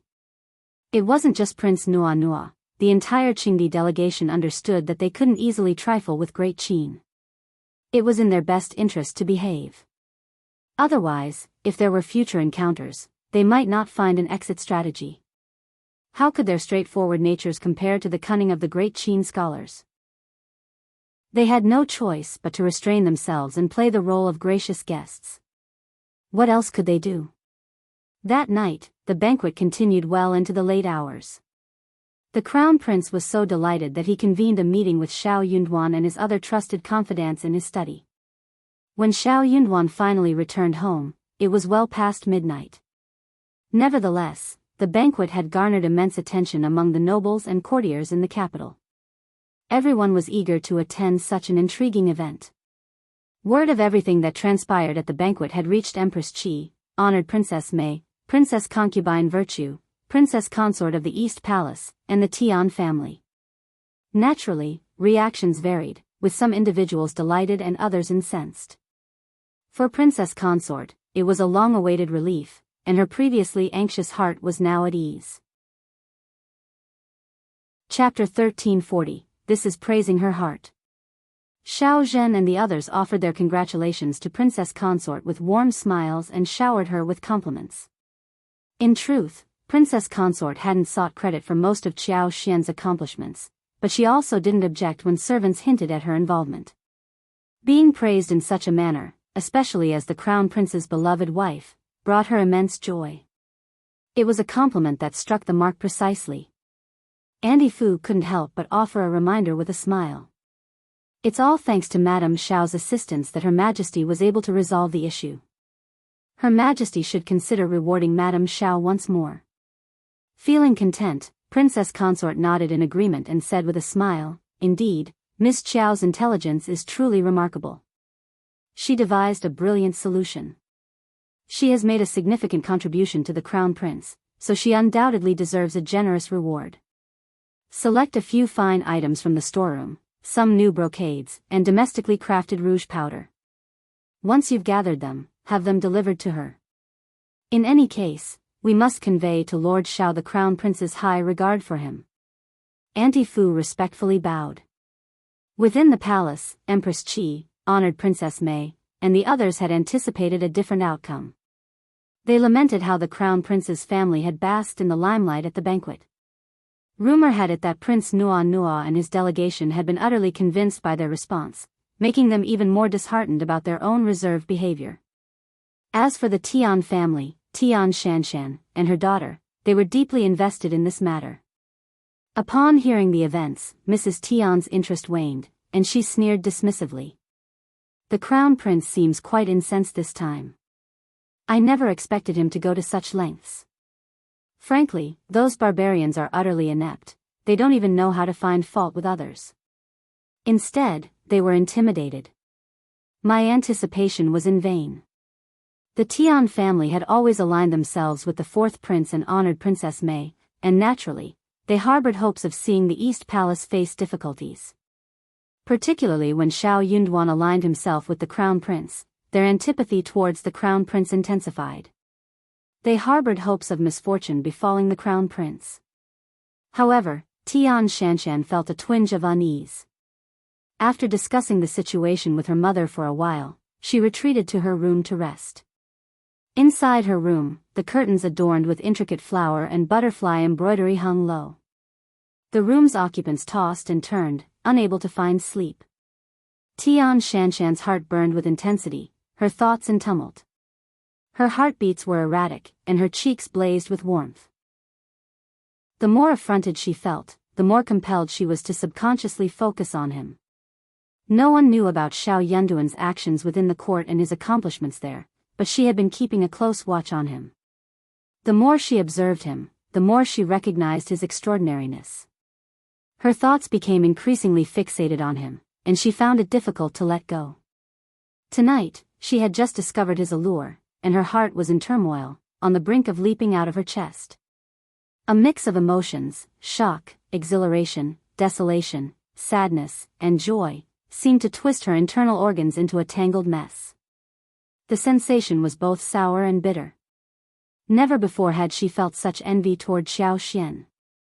If she hadn't been part of the equation, Xiao Yunduan would have chosen her as his bride.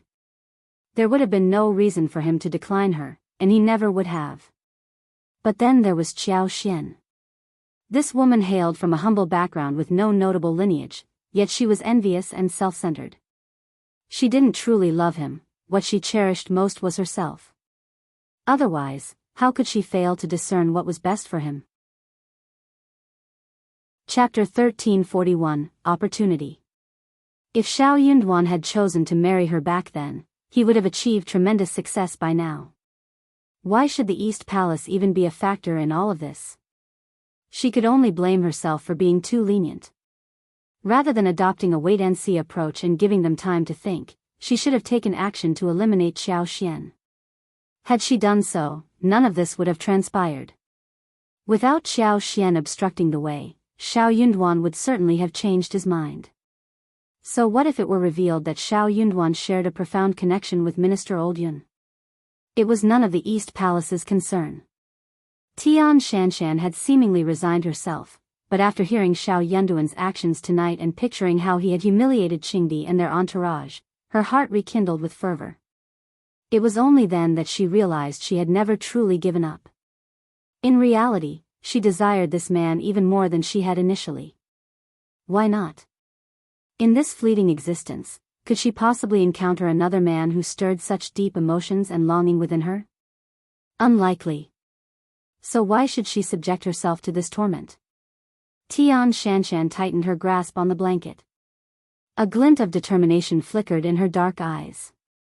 Her crimson lips curled into a faint smile. She harbored no sense of urgency. She comprehended the significance of acting at the opportune moment. She wouldn't leap into the fray and confront them head-on when the spotlight was on them. That would yield her no advantage. By the time Xiao Yunduan returned home, Xiao Xian had already awakened from her slumber. Her eyes sparkled upon seeing him, and she greeted him with a smile. "What do you think? Was there quite a spectacle today?" She wasn't among the nobility who had access to the latest news through their own channels. She had to await Xiao Yunduan's return to learn anything. Xiao Yunduan stepped closer and planted a tender kiss on her lips. With a smile, he remarked, "My dear wife, since you came up with such a brilliant idea, of course there was quite a spectacle." Upon hearing his words, Xiao Xian burst into laughter. The Qingdi delegation had stirred up quite a commotion since arriving in the capital, and while the court couldn't take action, the commoners were becoming increasingly irate. Their humiliation this time around was a fitting response, and it would likely encourage them to behave more modestly in the future. Xiao Xian playfully complained, and Xiao Yunduan smiled as he responded, "That's the extent of it. The Prince of Qingdi and his entourage are heading to the royal hunting ground for a hunt. I'm finished with my duties here, and we're heading south." Xiao Xian nodded, saying, "Excellent, just set a date, and we can depart at your convenience. The sooner we leave, the better." While the winter scenery in Jiangnan was beautiful, the journey was challenging. Both of them were determined to return home before the new year, so an early departure was preferable. Xiao Xian harbored concerns about their flower field and wondered how it would fare during the winter. "It's only a matter of a few days," Xiao Yunduan reassured her with a smile, his hands beginning to move playfully. "Let's take a break." Blushing, Xiao Xian grabbed his hands and chided, "What are you up to? It's so late, and you're still mischievous." Xiao Yunduan chuckled. After sneaking around just a moment ago, he was now behaving openly and boldly. He leaned close to her ear, planting a kiss as he spoke in a husky voice, "I feel like I have too much energy and can't sleep." "My dear wife, you can take it easy tomorrow." He tenderly kissed her lips, gently applying pressure. Xiao Xian couldn't help but recline on the couch. She wrapped her arms around his neck and closed her eyes. Chapter 1342, Arranged Clearly. The following day, Xiao Yunduan remained on duty at the court, but Xiao Xian found herself in a rather pitiable state. She was deeply immersed in her slumber, devoid of any energy or vitality. As the morning sunlight gently streamed through the window, she briefly stirred awake, only to soon close her eyes and drift back into peaceful slumber. Her plan was to indulge in this restful slumber until noon, at which point she would rise from her bed. Upon waking, she intended to luxuriate in a warm bath, easing the tension in her muscles and bones, followed by a hearty lunch. The evening held special promise as they intended to celebrate. Xiao Yunduan was determined to revel in the festivities, even if he couldn't make it home.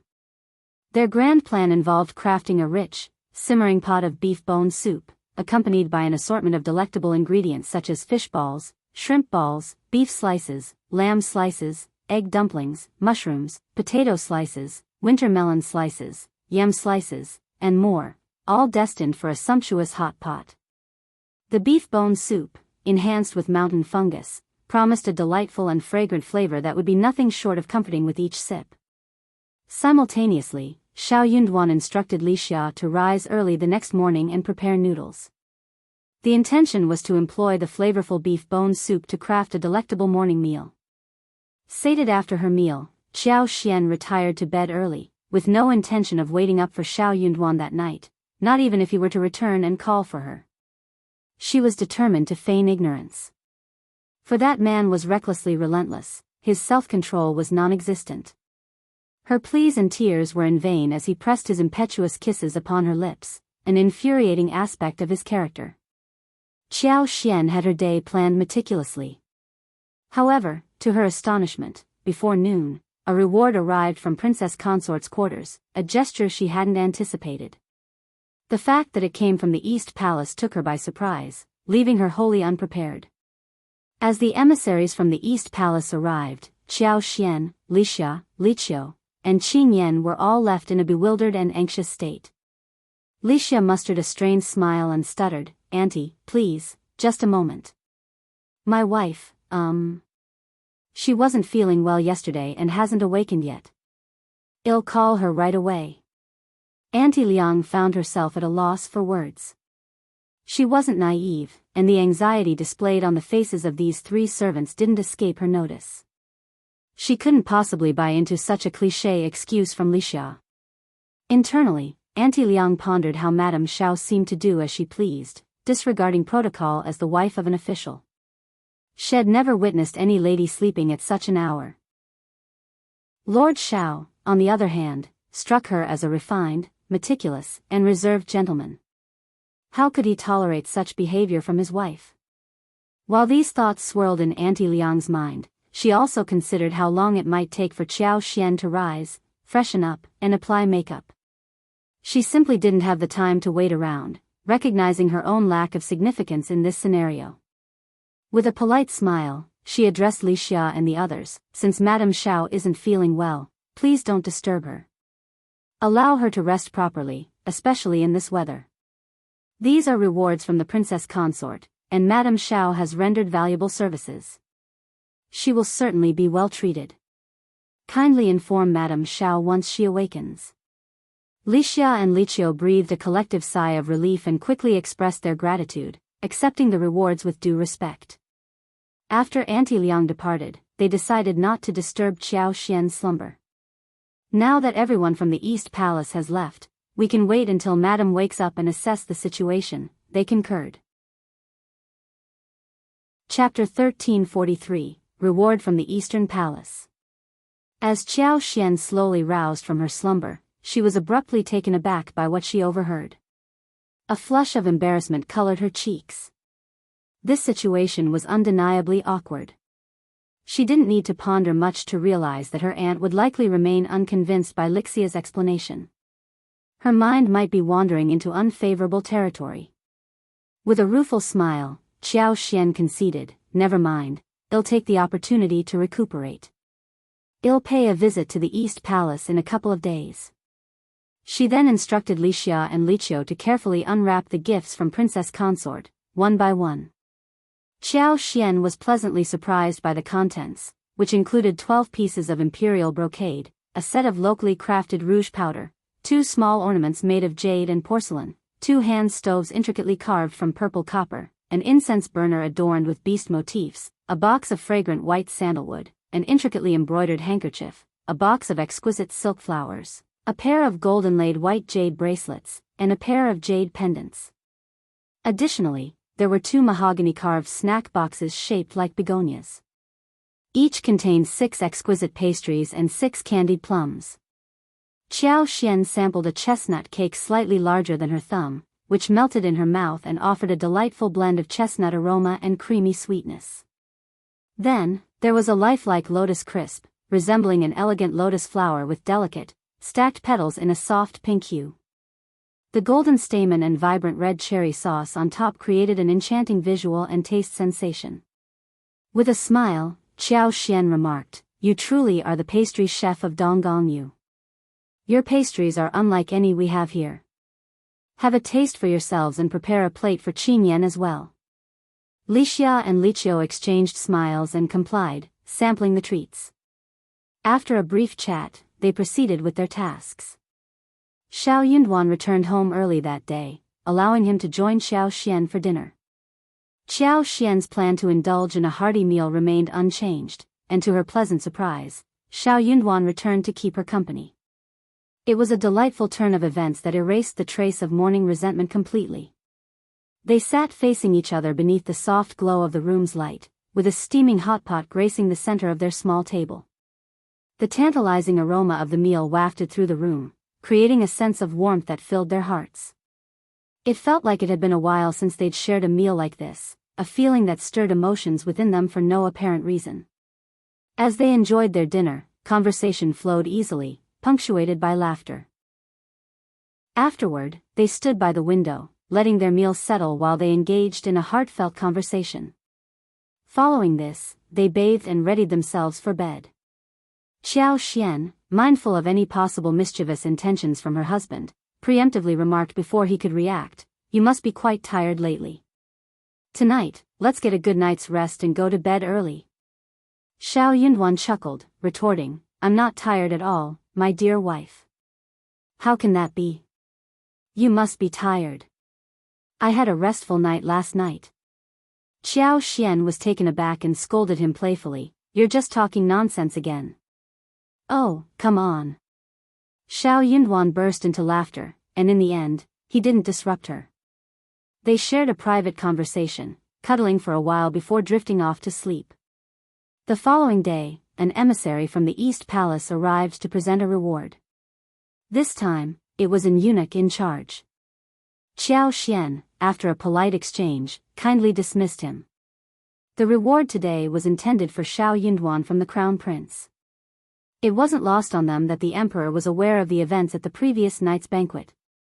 "If you find any errors, ads pop up, ads redirect, broken links, non-standard content, etc., please let us know to report so we can fix it as soon as possible." Chapter 1344, It's Already Rumored Outside. The Emperor's joy was palpable, and he showered the Crown Prince with lavish praise and a plethora of rewards. The Crown Prince, known for his generosity, held Xianxia and Xiaoxian's contributions in high regard. Moreover, with everyone heaping praises on Princess Consort, he couldn't have been happier since applauding her was akin to praising himself. Additionally, the rumors had already circulated beyond the palace, leaving him with no choice but to embrace the story and not embarrass his Princess Consort. This only deepened his sense of guilt. His heart ached for Xianxia and Xiaoxian, especially when he witnessed Xianxuan's tireless dedication to his service without a single complaint. The Crown Prince felt compelled to offer some consolation. Although Princess Consort had rewarded Xiaoxian, he decided to grant Xianxia something unique.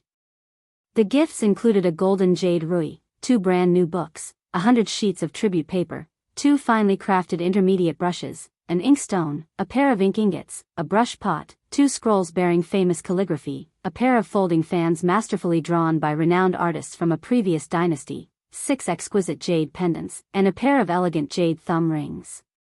These items from the East Palace were of the highest quality and, in the eyes of scholars, were truly priceless treasures. The Crown Prince's choice reflected his understanding of Xianxuan's interests. Xiaoxian couldn't help but imagine how delighted she would be if someone like Xiao Hongxi received such gifts. Her husband might not go mad, but he would undoubtedly adore her. With her own reward in hand, it was now her turn to express her gratitude. In the afternoon, Xiaoxian dressed up and, accompanied by Liqiu, headed to the East Palace to convey her thanks. The previous day, Auntie Liang had already returned to the East Palace to report to Princess Consort.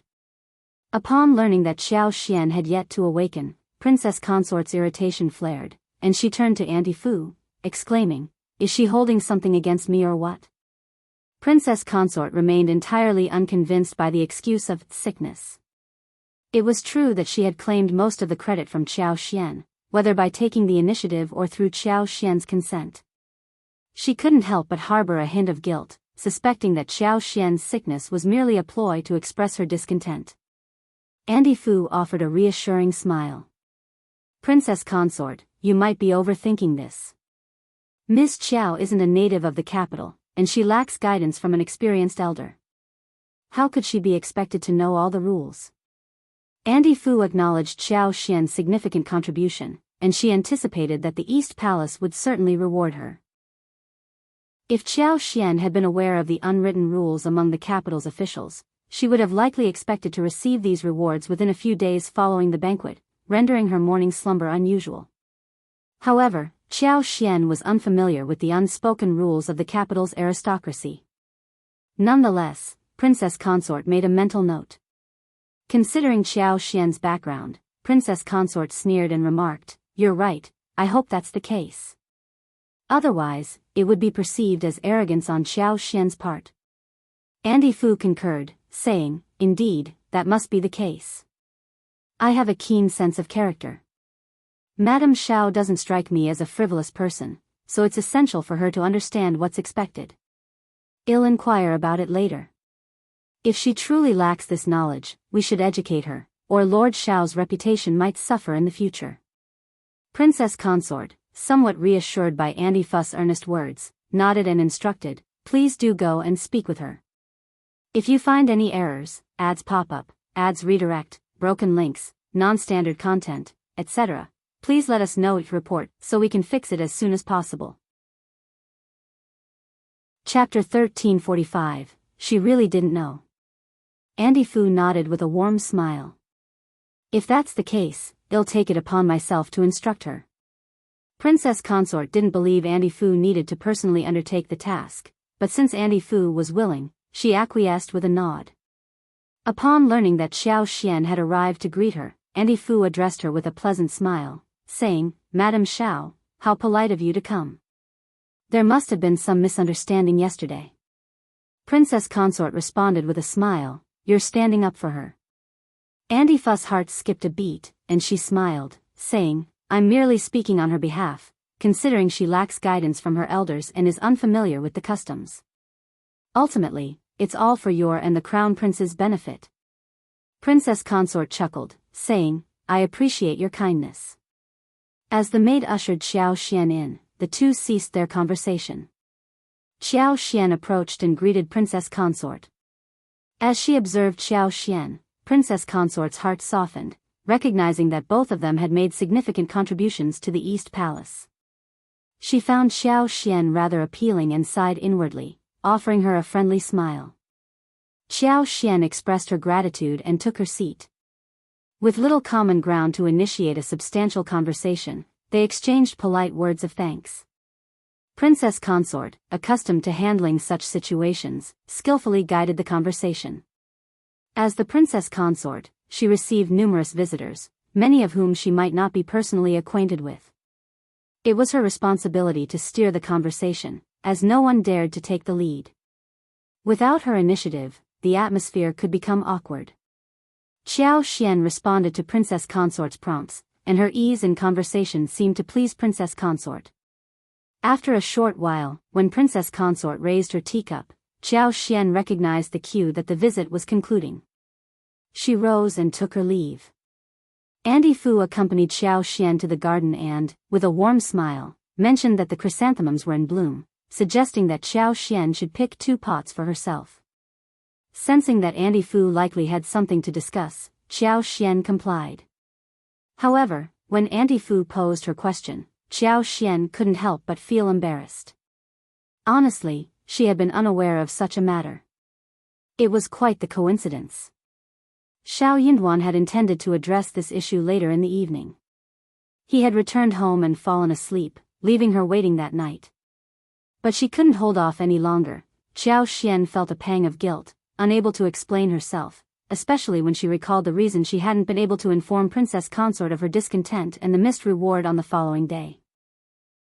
Fortunately, Andy Fu recognized that Xianxia lacked guidance in these matters. She proceeded to enlighten her on various unspoken rules and expressed her willingness to serve as her mentor. Xianxia, naturally, was delighted by this offer. Andy Fu possessed impeccable manners and willingly shared her knowledge. They agreed that Andy Fu would visit the Xiao family from time to time to offer instruction whenever she had free time. Xianxia expressed her gratitude and asked Andy Fu to relay this information to Princess Consort, to which Andy Fu agreed. Upon hearing this, Princess Consort finally released the lingering unpleasantness in her heart. It had already been arranged for them to accompany Prince of Qingdi on a hunting trip. In a couple of days, the 3rd prince, 4th prince, and 2nd prince would join him, and officials from the East Palace would represent the Crown Prince, who needed to remain in the capital to attend to government affairs. Prince Nuanua, despite a prior altercation with Xiao Yunduan, held a fondness for him.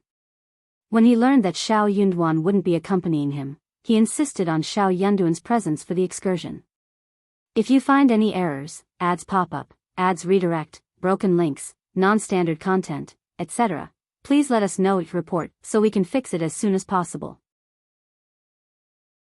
Chapter 1346, Preparing to Go South. Xiao Yunduan adamantly declined Prince Nuanua's invitation, citing his busy schedule, a lack of archery or equestrian skills, and his belief that his presence would be of little use on a hunting expedition. Had it not been for Xiao Yunduan and Xiao Xian's plans to spend the new year in Jiangnan, the crown prince might have accepted the invitation on Xiao Yunduan's behalf. However, it was clear that their New Year's expenses took precedence, so the crown prince sided with Xiao Yunduan's decision and reassured Prince Nuanua. Prince Nuanua, a peculiar character, didn't take offense at Xiao Yunduan's refusal. In fact, he admired him even more. After all, not everyone had the courage to decline his invitation, as many sought opportunities to curry favor with him. Rather than face potential disapproval from the crown prince, his superiors, and others for rejecting Prince Nuanua, he proactively spoke in Xiao Yunduan's favor. He offered to share a drink when time allowed, as he would be stationed in the capital for an extended period, departing only after the next spring. Xiao Yunduan found himself at a loss. He had no desire to share a drink with this man. The group journeyed to a royal hunting ground over 200 kilometers from the capital. The officials and guards responsible for their reception in the capital breathed a collective sigh of relief as they departed. Finally, they could enjoy some rest and respite. The crown prince had already made the necessary arrangements. In the following days, Xiao Yunduan would travel to the south, inspecting the canals in Jiangnan for approximately 30 days. As soon as the official ship was ready, they would embark on their journey without any concerns.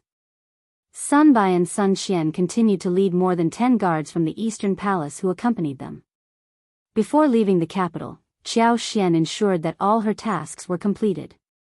This time, Qiao Xian brought Li Xia and Li Qiu with her while leaving Qing Yan and Songshi behind in the capital. The strawberry production had significantly decreased, prompting Qiao Xian to inform the manager of Jinquan restaurant that the supply would cease in approximately 10 days.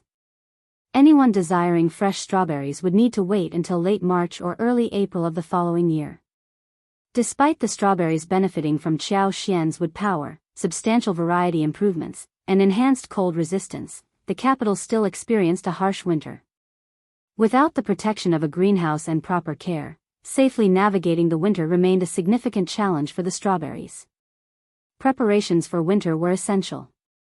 The strawberries had to be pruned, leaving only the roots, and then they would be covered with thick straw to encourage growth in the spring. While the restaurant owner expressed regret, he understood that fruit growth depended on factors beyond anyone's control. It was a matter left to nature. He even prepared a gift for the Xiao family and requested Xiao Xian to sign a contract with Xiao Yunduan to ensure that the tea house would continue to receive strawberry supplies the following year. Xiao Xian amended the contract, stipulating that she would provide a minimum of 200 caddies per day when the quantity allowed. With Xiao Yunduan's status as a court official and a popular figure, the manager didn't dare to voice any objections.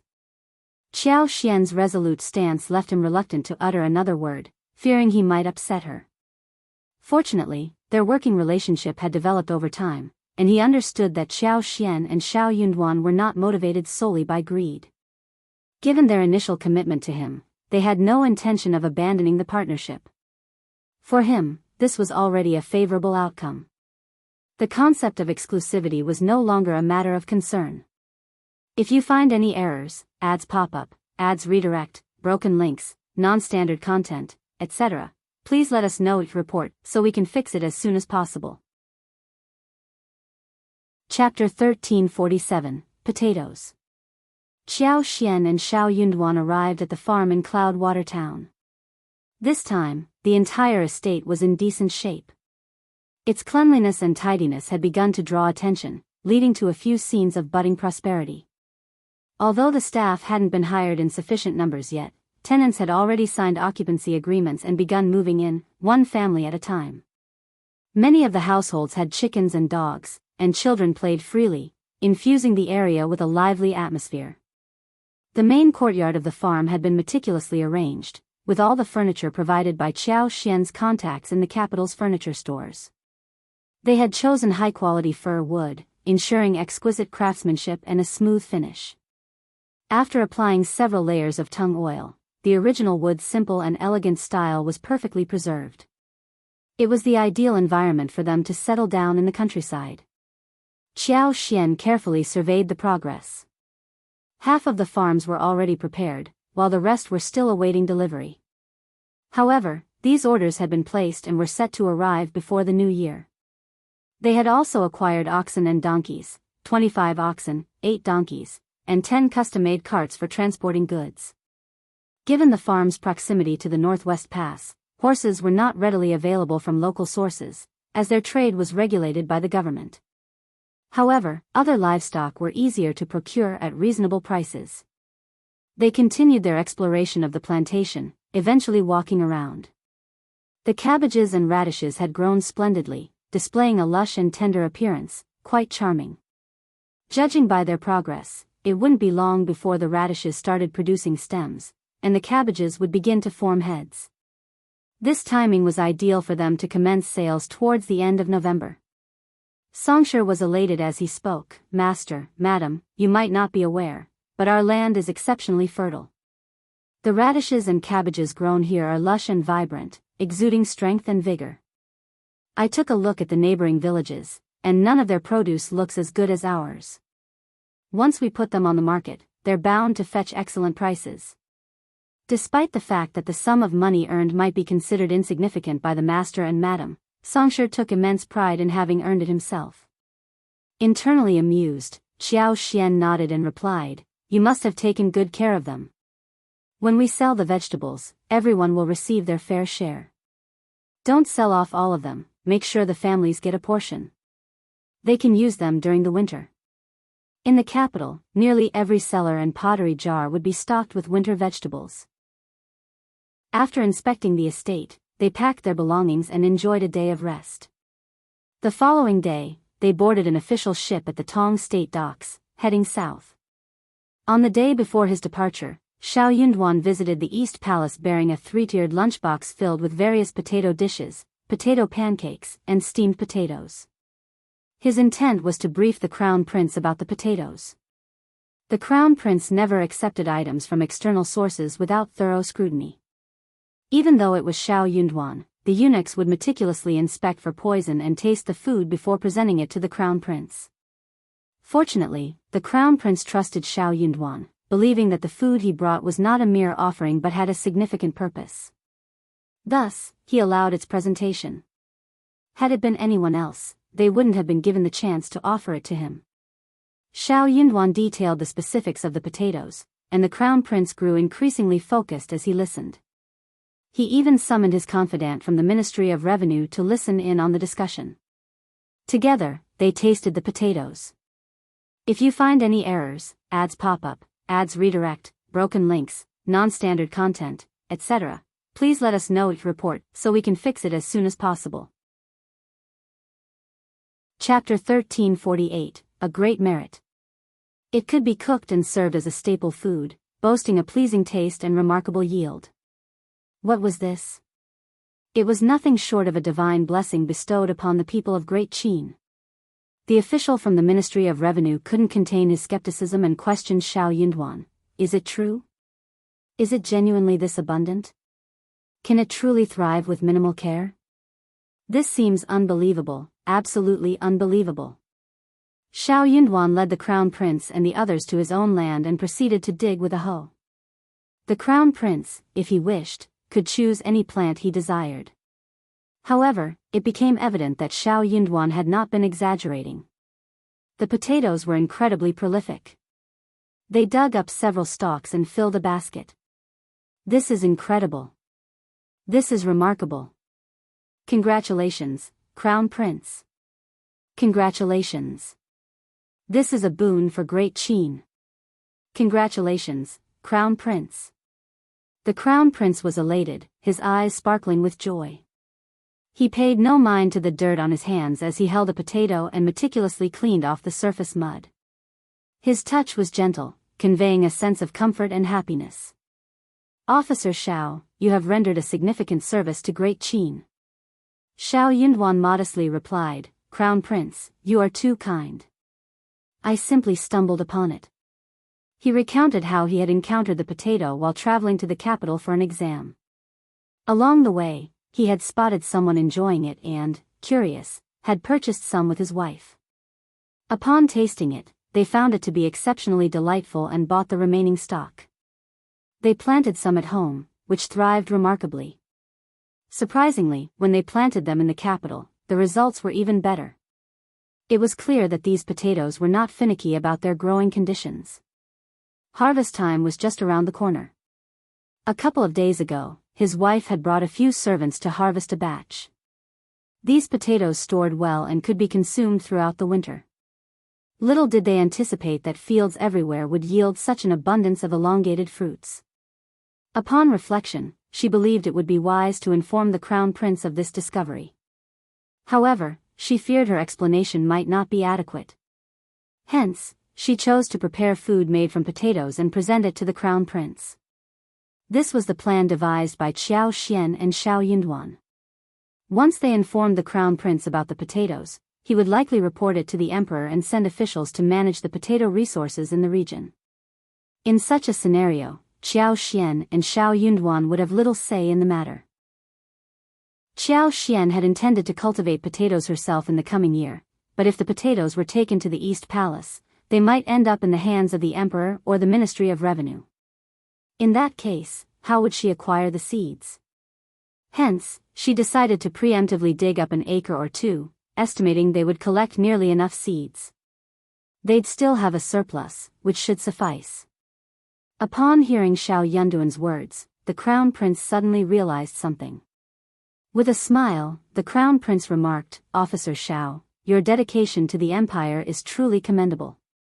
I will report this to my father, and he will be delighted. Your Highness, am deeply grateful for your kindness. I can never repay you enough. It's my duty." The Crown Prince chuckled. "Officer Xiao, you remain as modest as ever." Colleagues cast envious glances at Xiao Yunduan, convinced that he was incredibly fortunate and that he had stumbled upon a string of good fortune. They speculated that his promotion was imminent. As for the rewards, there was no doubt they would be exceedingly generous. Indeed, on the same day, the Crown Prince dispatched a guard to oversee the garden. In accordance with Xiao Yunduan's request, the Crown Prince instructed that the strawberries in the garden were not to be tampered with. Everyone understood that Lord Xiao had a promising future ahead of him and was a prominent figure in the East Palace. Therefore, the Crown Prince made it clear that there should be no interference. "If you find any errors, ads pop up, ads redirect, broken links, non-standard content, etc., please let us know it report so we can fix it as soon as possible." Chapter 1349, Going to do private matters. Of course, the soldiers indulged in private foraging, and Xiao Yunduan and Xiao Xian were not inclined to be petty about it. As long as it didn't constitute sabotage, they adopted a nonchalant, indifferent attitude and allowed them to do as they pleased. If the water was too clear, there would be no fish. If one took things too seriously, it would not only trouble others but also oneself. As long as it didn't violate their principles or cross any boundaries, they brushed it off with ease. Xiao Yunduan had dropped a bombshell, and regardless of the potential trouble that 500 meters might cause, he headed south with Qiao Xian. The canal's waterway remained unobstructed. The boat traveled swiftly and afforded them plenty of leisure time. However, the season was quite cold, especially on the desolate river. When the wind blew, it felt even chillier. Most of the time, they had to take refuge in the cabin. It was a rare period when no one disturbed them. They didn't make any stops along the way, except for docking at night to rest and replenish their supplies. They continued their journey straight to Hangzhou. Upon arriving in Hangzhou, Qiao Xian and Xiao Yunduan instructed the others to wait for them. The next day, they took Lixia, Liqiu, Sun Bai, and Sun Qian to Zhao Shu's mansion. While they had informed Zhao Shu that they would definitely visit before December, they hadn't specified the exact date. Zhao Shu's ties to his hometown made it hard for him to leave, and he often roamed around the Jiangnan region. Their timing didn't matter much. Even if he wasn't currently in Hangzhou, his subordinates could return within a day or two. Hangzhou's 100,000 acres of flower fields were their primary source of income. Unlike the matured mulberry garden, this venture was in its infancy and required constant monitoring and supervision. More than half of Zhao Shu's time in Jiangnan was spent in Hangzhou. Although they hadn't communicated their arrival in advance, they didn't expect Zhao Shu to be absent from Hangzhou. It turned out they had missed him. Aunt Qing and Uncle Qing were also present. The two of them were overjoyed to see Xiao Xian and Xiao Yunduan, warmly welcoming them into the room and engaging in lively conversation. However, when Xiao Xian and Xiao Yunduan inquired about Zhao Shu's whereabouts and expected return, Uncle Qing and Aunt Qing exchanged uneasy glances and began to speak hesitantly, as if they were still treading carefully. This left Xiao Xian and Xiao Yunduan puzzled. They exchanged glances and couldn't help but wonder. With a friendly smile, Xiao Xian remarked, "Young Master Zhao, if you're occupied with your own affairs and it's inconvenient to share the details, that's perfectly fine. We can take a look at the flower fields and review the financial records. Your absence won't pose any problem." Uncle Qing chimed in, "Indeed, Lord Xiao, Madam Xiao, there's no need to worry. The financial accounts have been prepared, and your dividends are ready. I have the authority to guide you through whatever you'd like to inspect. Everything is in order, and we can accommodate your preferences. Our young master is indeed occupied and hasn't returned yet. We can't confirm when he'll be able to come back in the next few days. We apologize for any inconvenience. Yes, please forgive us, Lord Xiao and Madam Xiao. Our young master did mention his intention to travel to the capital to visit you both personally and discuss matters." Xiao Xian nodded with a gracious smile. "Very well, we will await his return. If you find any errors, ads pop up, ads redirect, broken links, non-standard content, etc., please let us know each report so we can fix it as soon as possible." Chapter 1350, Marriage. Xiao Xian had a sudden realization that Zhao Shu was no longer a young man. If Madame Zheng were still alive, she might have already arranged a marriage for him, possibly even 2 years earlier.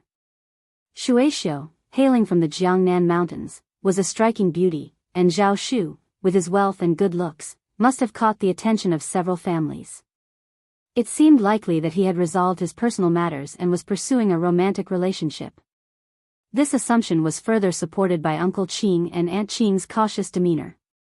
Besides personal affairs, what else could be too delicate to discuss openly? Since Zhao Shu was absent, Xiao Xian and Xiao Yunduan didn't prolong their visit. They agreed to visit the flower fields the following day, bidding farewell for the time being.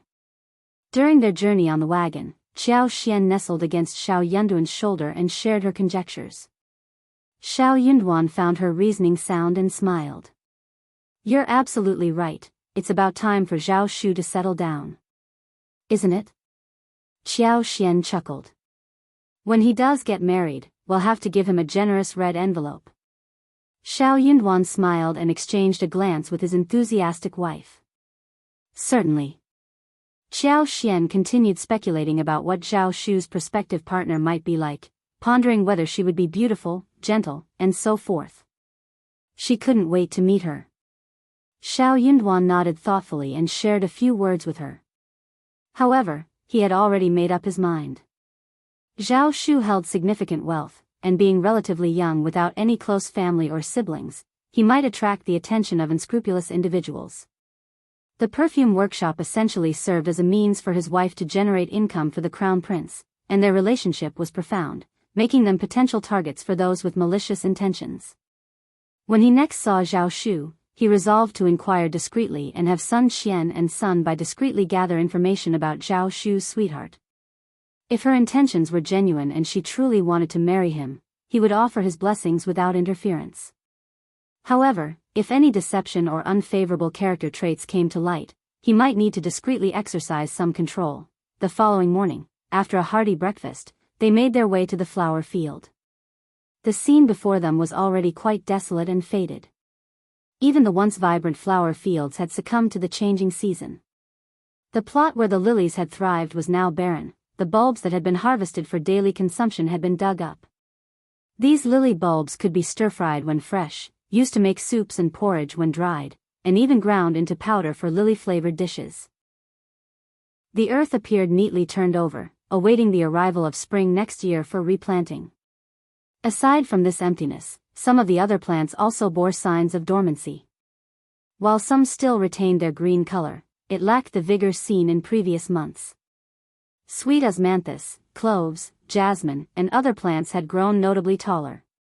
Their leaves were dense and verdant, hinting at the magnificent display of flowers they would produce when they blossomed.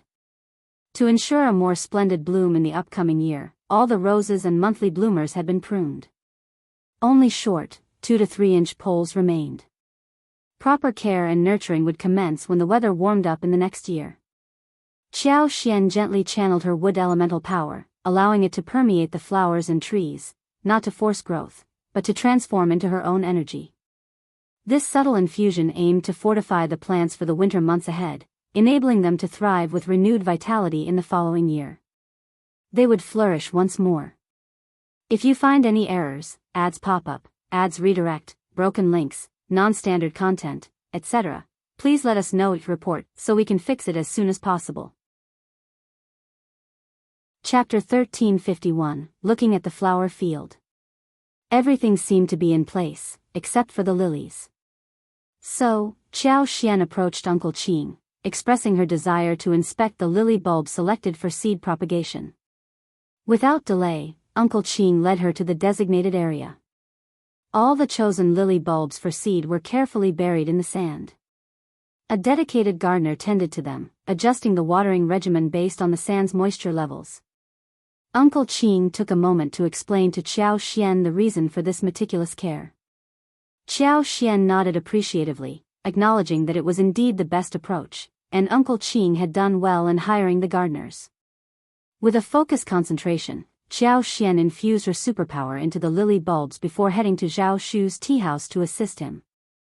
The tea house was situated along the mountainside, winding gracefully upwards, presenting a picturesque view. In an effort to conceal the perfume workshop, Zhao Shu and his team had put in great effort. The tea saplings planted there were 3-year-old seedlings, ready for harvest in the spring. Within a dedicated courtyard on the farm, the perfume workshop conducted the process of extracting essential oils from flower petals, adjusting their composition, and ultimately producing bottles of perfume. The operation was intricate and required meticulous attention. In Great Qin, finding someone skilled in the art of crafting spices and incense cakes was nearly impossible. Nevertheless, the underlying principles were similar, and they could be learned. Presently, they had become quite proficient in this craft. The stock of essential oils extracted earlier was nearly depleted. At month's end, the perfume workshop would temporarily cease operations, resuming in mid-spring of the following year. On the subsequent day, Uncle Qing didn't wait for Xianxia and Xiaoyunduan to seek him out. Instead, he arrived with the account book, requesting their assistance in reviewing the financial records. Xianxia and Xiaoyunduan had unwavering trust in Zhao Shu and his loyal servant, so reviewing the account book was merely a formality. After scrutinizing the income and expenses, they retained the primary account book for a closer examination and returned it to Uncle Qing the following day. For the year, a total of 2,268 bottles of perfume had been sold, resulting in earnings of 228,300 taels of silver. Following the agreed 40-60 split, Xiaoxian's share amounted to over 93,000 taels of silver. Uncle Qing presented them with notes and 2 beautifully crafted gift boxes, sharing that the young master had prepared them for Lord Xiao and Madame Xiao. The two of them extended their stay in Hangzhou for another 5 to 6 days, enjoying the city and its outskirts. The early winter season in Jiangnan offered a different kind of beauty, with colorful fallen leaves adorning the landscape, complementing the picturesque mountains and rivers. It held its own charm compared to the scented mountains near the capital. During their time in South, Xiaoxian purchased various specialties, including silk, embroidered items, fans, longjing tea, smoked duck, winter bamboo shoots, lotus root powder, sweet osmanthus honey, and sweet osmanthus cakes. As for Zhao Shu's marriage, it appeared to be a complex matter, given his prolonged absence. With no further reason to linger, Xiao Xian and Xiao Yunduan made their way back to the capital. Despite Zhao Shu's insistence on giving Xiao Xian a 30% share of the profits, it was essential to remember that the mulberry garden had no direct connection to her. She had been assisting Zhao Shu in addressing the issue. They had already received a substantial sum, and taking more would be excessive. Any future offer from Zhao Shu could yield at most 100,000 taels, a figure Xiao Xian wouldn't seek to increase. Thus, there was no need for them to proceed to Yangzhou to inspect the mulberry garden, especially with the weather growing colder. It was time for them to return to the capital. If you find any errors, ads pop up, ads redirect, broken links, non-standard content, etc., please let us know your report so we can fix it as soon as possible. Chapter 1352, Constraint. Xiao Yunduan's office had been bustling with activity in the lead-up to the new year. With Qingdi and the others around this year, it was anticipated that there would be even more commotion. Upon returning home, it was time for Xiao Xian to prepare the New Year's gifts. With the 90,000 taels of silver available for the mid-year trip, Xiao Xian and Xiao Yunduan deliberated on how much to allocate for the Crown Prince's New Year expenses. Xiao Xian suggested, let's offer the Crown Prince 50,000 taels of silver. That should be sufficient for the East Palace to celebrate the New Year, don't you think? Xiao Yunduan paused and thought before responding, 50,000 is too much, 30,000 should suffice. Xiao Xian was taken aback by the lower amount. Xiao Yunduan gently squeezed her hand and chuckled, silly girl, the Crown Prince will manage without this money, but he will be short on funds.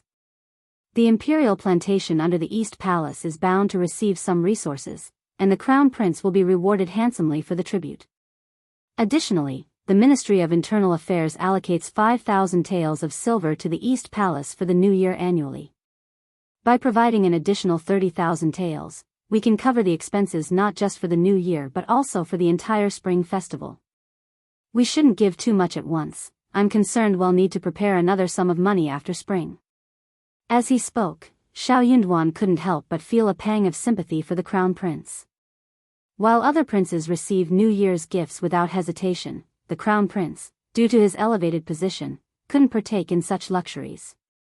His peers were all prosperous and capable, but the Crown Prince was the sole exception, unable to afford much. Even on his own birthdays, he was cautious not to accept overly lavish gifts, fearing that it would reflect poorly on him, as he should understand the struggles of the common people. Yet the wealth his family possessed was largely a result of his wife's abilities. Perhaps, with his assistance as an official, it would make things easier for her.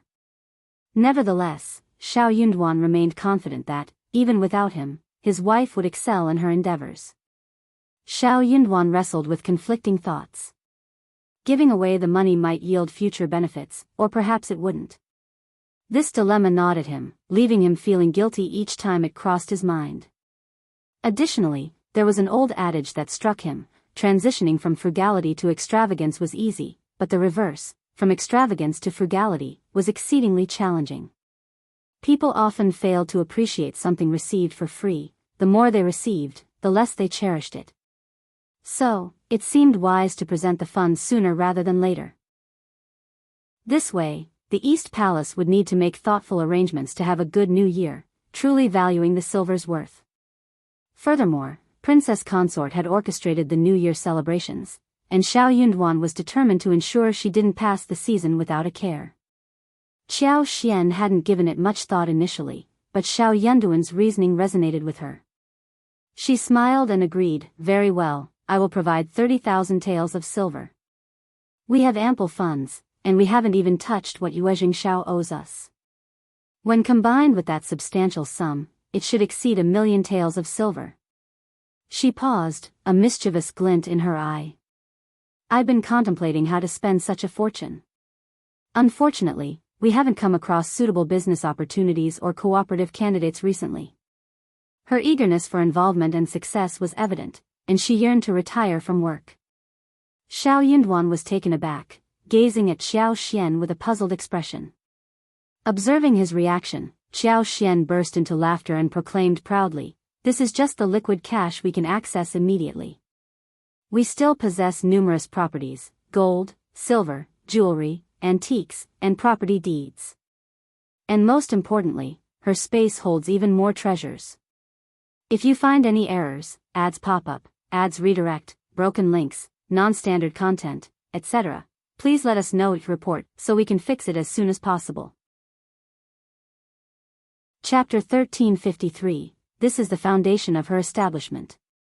Precious herbs like ginseng, Ganoderma lucidum, Chinese fleeceflower root, false starworts, precious orchids, peonies, plum blossoms, and valuable trees including rosewood, golden-threaded nanmu, and golden star rosewood thrived abundantly.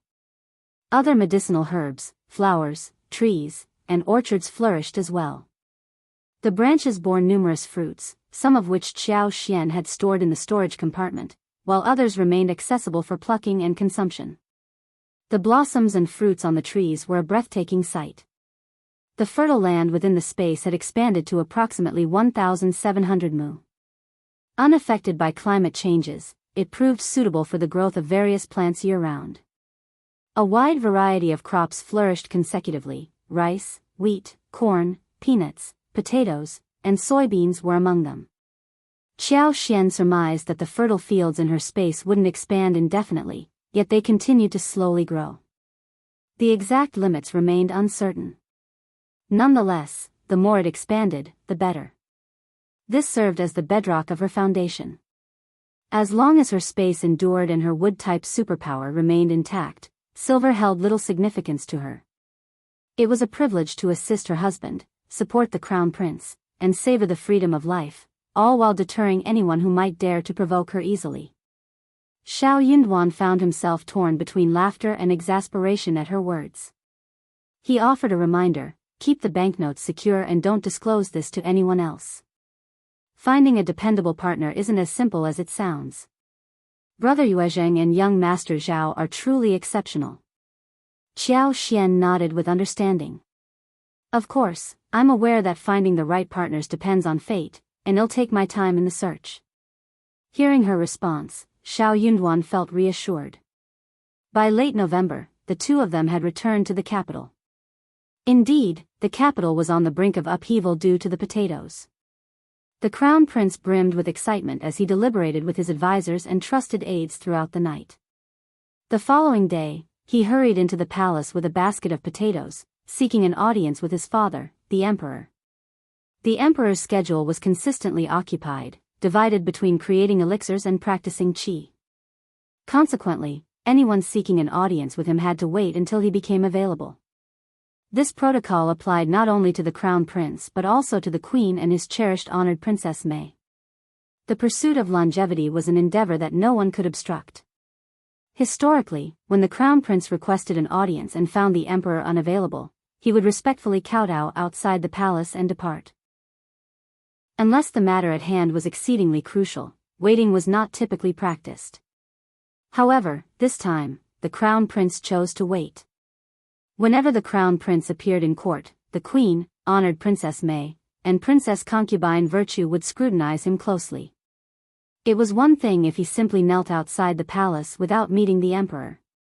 However, by waiting to see the emperor, the palace residents would keep a vigilant eye on him, eager to discern the nature of his discussion with the emperor. This was the consequence of the crown prince not having a biological mother. Without his mother's support within the palace, his options were limited.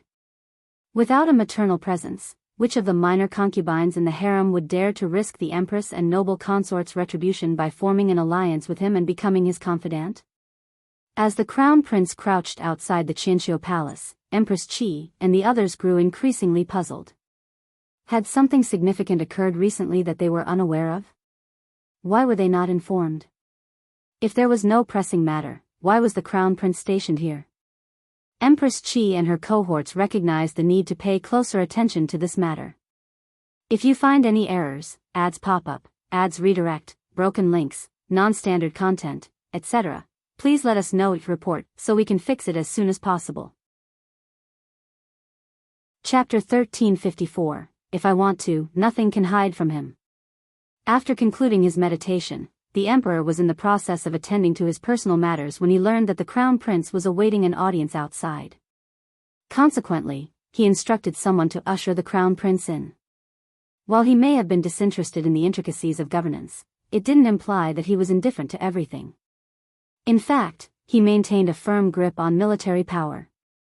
The key figures within the imperial army were his trusted confidants, and the ministers overseeing the 6 ministries were often at odds with each other. Additionally, control over the capital's defense lay in the hands of his loyal aides. As for significant military and political matters within the intermediate court, he had individuals who would report to him when he had the time. A shadowy cadre of guards, shrouded in secrecy and anonymity, was under his command. He had little inclination to monitor the activities of the princes, a task he deemed beneath his concern. His knowledge was instinctual. If he wanted to learn more, nothing could evade his awareness. The crown prince entered the pavilion with a basket of potatoes and greeted the emperor respectfully. The emperor, unbothered by customary protocol, had just completed his meditation, leaving him feeling a tad stiff. He lounged against the bed in a loose Taoist robe, his hair tied up with a sandalwood hairpin, cascading down his back. He bore little resemblance to a monarch of a nation. Waving his hand dismissively, he instructed the crown prince to rise and promptly noticed the basket at his side. His eyes narrowed with curiosity. "What have you brought? It seems unfamiliar to me." "Father, I only came across this item yesterday. It's called a potato, and it's quite extraordinary." Seated, the crown prince elaborated on the details, sharing his findings and observations with a smile. The emperor, equally intrigued, directed a young eunuch to examine the potatoes more closely and prepare several dishes for sampling. He couldn't help but feel a surge of excitement and mild skepticism. "You've never deceived me before, and I trust you, but can these potatoes truly be so bountiful? I have my doubts." "Wisdom indeed resides with father." The crown prince beamed and continued, "Initially, I shared your skepticism. However, I personally visited the field and randomly selected a few plants. We immediately unearthed them, and I must say, they exceeded my expectations." "It's true. This small basket of potatoes originated from just one plant." "Father, they are remarkably high-yielding." The emperor beamed with joy, his eyes burning with enthusiasm as he declared, "If that's the case, it will be a boon for the great Qin Empire, a blessing for me." "I share your sentiments." Clearly in high spirits, the emperor continued, "In that case, stay for lunch today. When the potatoes are served, enjoy them with me." The crown prince was elated and respectfully accepted the invitation. It was truly heartwarming. It had been a considerable while since the father and son had dined together and discussed family matters that didn't revolve around military affairs. Before long, lunch was served. Despite his dedication to cultivation, where Taoists refrained from consuming meat and fish, and the emperor's preference for mostly vegetarian fare, these vegetarian dishes were crafted with extraordinary care. Take, for instance, the stewed tofu. The broth used for simmering the tofu wasn't just any ordinary soup. It was concocted from a blend of fresh crucian carp, dried shellfish, jade pillars, top-tier abalone, rare wild mushrooms, well-fed old hens, pig bones, and other exquisite ingredients. Following a series of meticulous steps, it was refined into a luxurious broth resembling milk. This premium broth was then added to a casserole and simmered gently over a small wind stove to render the tofu tender and imbued with the delectable essence. To complete the dish, the tofu and broth were ladled into a bowl, garnished with a sprinkling of finely chopped green onions. It appeared deceptively simple, but few would guess the laborious effort required to craft such an unassuming bowl of stewed tofu. If you find any errors, ads pop up, ads redirect, broken links, non-standard content, etc., please let us know each report so we can fix it as soon as possible. Chapter 1355, Delighted. The emperor's morning meal had already been arranged, with 12 dishes and a soup laid out. Additionally, there were stir-fried potato shreds, beef-roasted potato cubes, potato pancakes, steamed potatoes, and a few other potato-based dishes. The emperor gestured for the crown prince to take a seat, and then he surveyed the dishes. He ordered a bowl of beef soup and a tripod lake for Daoist Xianxia, much to the crown prince's chagrin.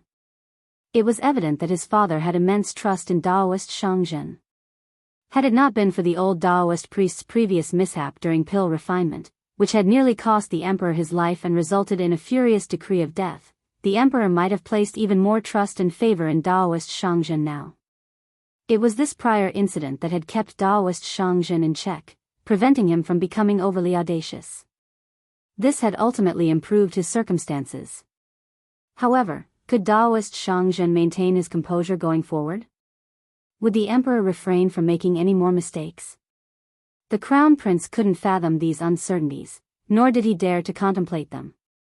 As both the emperor's son and a minister, he lacked the authority to voice his concerns. The emperor cast a glance at the dishes, and the attending eunuch promptly placed the 4 potato dishes in front of the emperor. The crown prince smiled and remarked, "Father, please try them. I found them quite delicious before, so I had the audacity to present them to you." The emperor nodded and picked up his chopsticks, sampling some of the shredded potatoes. In truth, the sour and spicy shredded potatoes needed to offer a burst of flavor to truly delight the palate. However, for the emperor's meal, balance and harmony took precedence. The stir-fried shredded potatoes were only subtly spicy and tangy. Nonetheless, the palace chefs were exceptionally skilled. After receiving guidance from the chef from the East Palace accompanying the crown prince, the shredded potatoes were stir-fried to perfection. They retained their crispiness and were utterly delectable. The slight hint of sourness and spiciness effectively awakened the taste buds, leaving a refreshing aftertaste. The emperor nodded in satisfaction and proceeded to taste the other potato dishes, personally peeling the skin and taking a bite of the steamed potatoes. Exactly. The emperor was elated, his eyes shining as he exclaimed, "Your Highness, you have brought great prosperity to Great Qin. Well done, well done. These potatoes can serve as both vegetables and grains, and their productivity is exceptional. This is a blessing for Great Qin." The crown prince quickly stood up, taking a couple of steps back before bowing respectfully to his father. "Congratulations, father."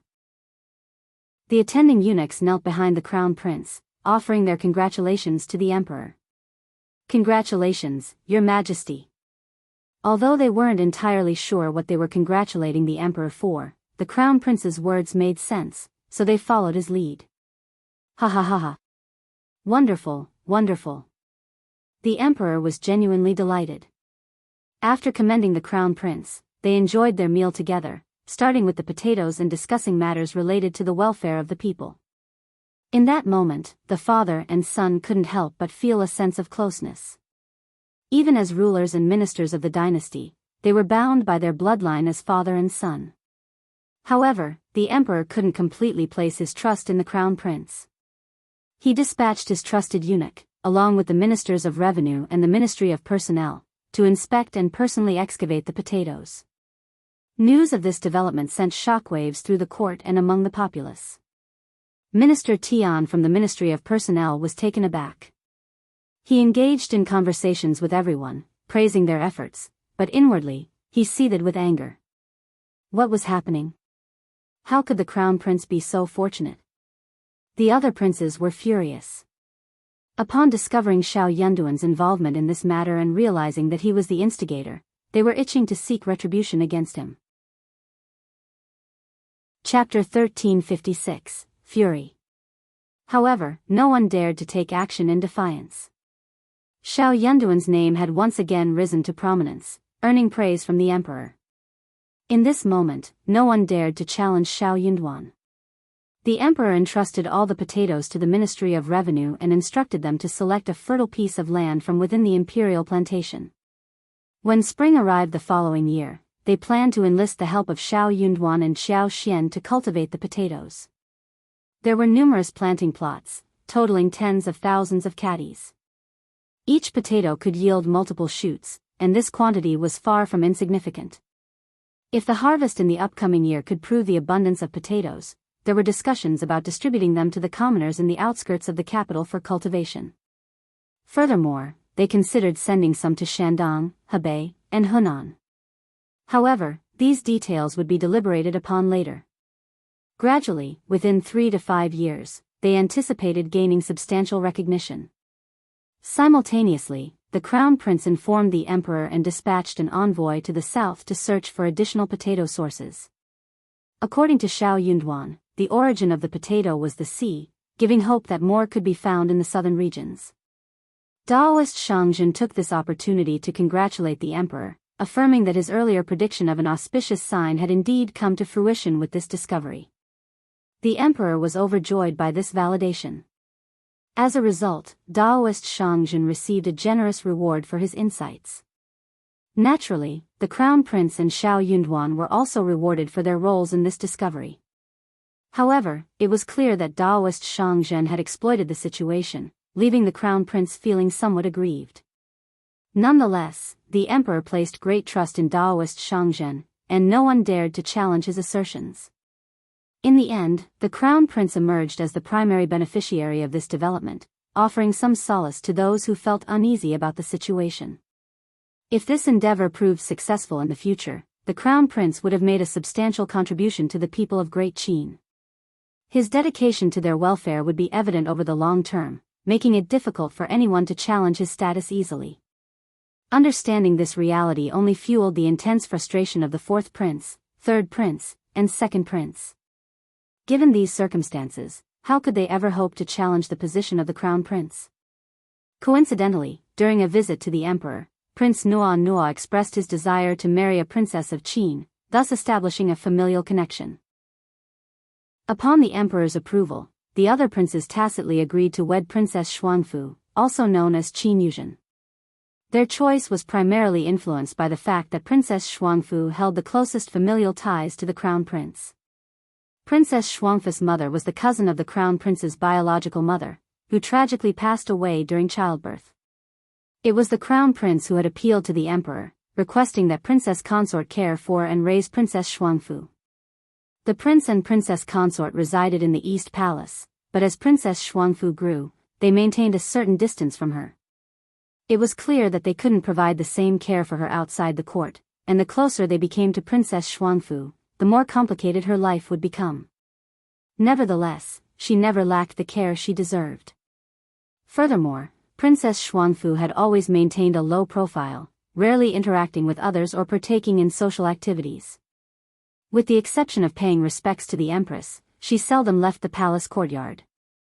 Hence, over the years, Princess Xuanfu's life had been relatively peaceful and stable, despite the absence of her mother and her limited interactions within the palace.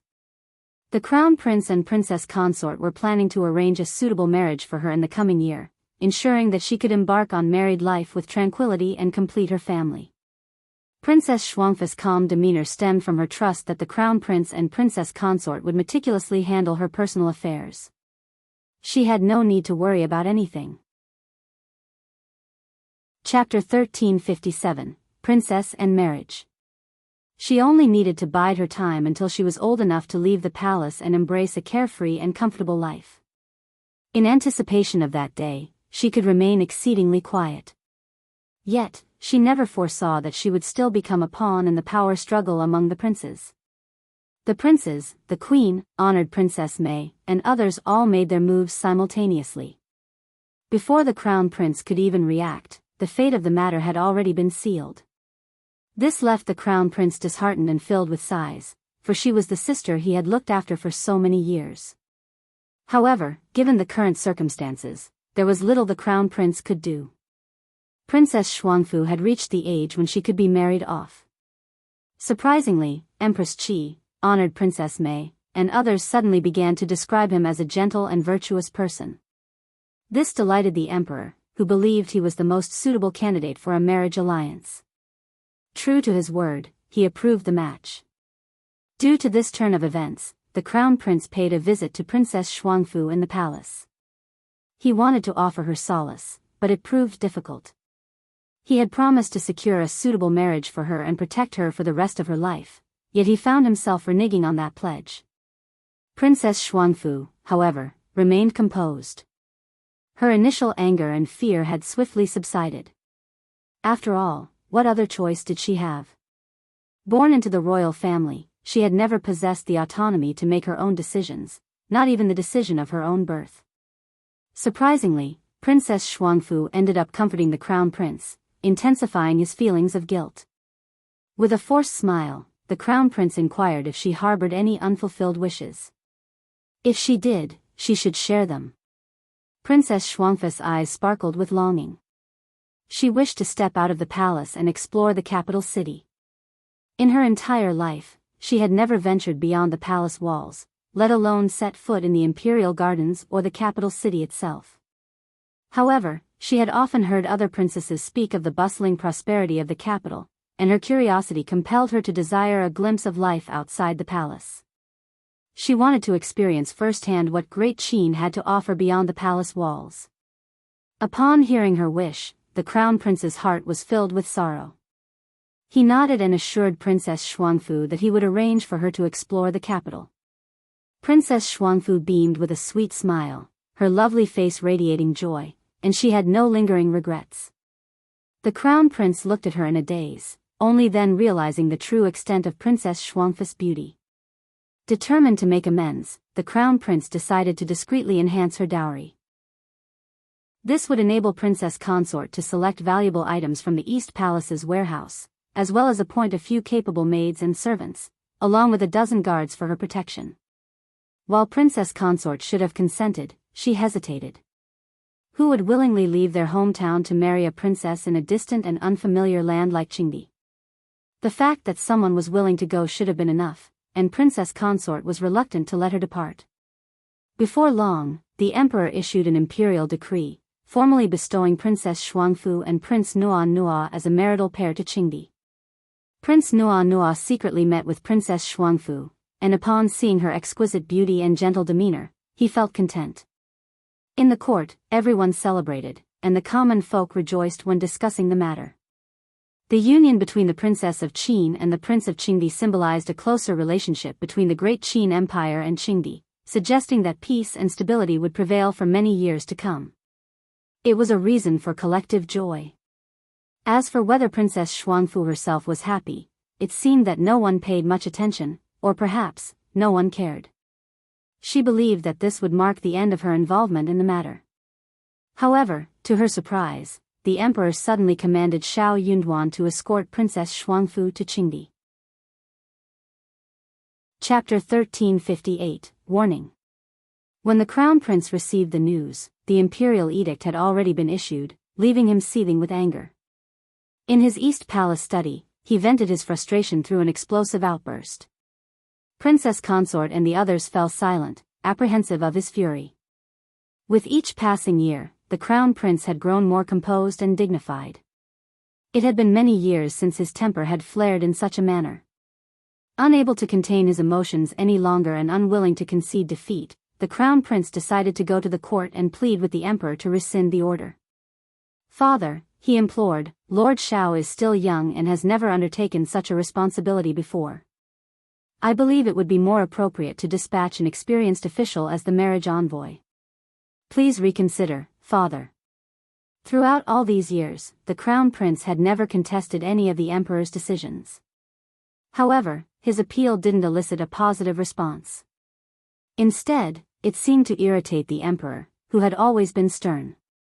His countenance darkened, and he retorted coldly, "Is my imperial edict a matter to be trifled with, subject to change at a whim? I have my own reasons for this decision, Crown Prince, and there is no need for further discussion. Your Highness, simply perform your duties. You need not inquire further about my intentions." These words left the Crown Prince trembling with trepidation. How could he dare utter another word? He respectfully bowed and withdrew. Upon discreet inquiry, the Crown Prince learned that honored Princess Mei and Daoist Xianxia had instigated his father to appoint Xianxia as the envoy. They had done so to spite him, as it was his actions that had indirectly implicated Xianxia. The Crown Prince was incensed. Xiao Xian and Xianxia remained unaware of this. However, the following day, when the Crown Prince summoned Xianxia, he discovered that Xianxia was already privy to the situation. A heavy silence hung between them. With a guilt-ridden expression and a bitter smile, the Crown Prince confessed, "I have inadvertently drawn Officer Xiao into this predicament." I never anticipated the vehement opposition against Officer Xiao, nor did I expect my father to acquiesce. I beseeched my father to retract the order, but my efforts were in vain. I fear Officer Xiao will have to embark on this journey. Xiao Yinduan cast a surprised glance at the Crown Prince. After the Emperor had issued the decree, the Crown Prince had gone so far as to plead his case directly with the Emperor, a highly unusual move for him. What else can I say, Crown Prince? Xiao Yunduan smiled warmly. In truth, I am genuinely eager to experience the customs of Qingdi. Such an opportunity is a rare privilege. Furthermore, I will feel more at ease accompanying Princess Shuangfu. Unspoken between them was the knowledge that honored Princess Mei, the fourth prince, and their allies had seethed with jealousy upon witnessing the Emperor's praise of the Crown Prince.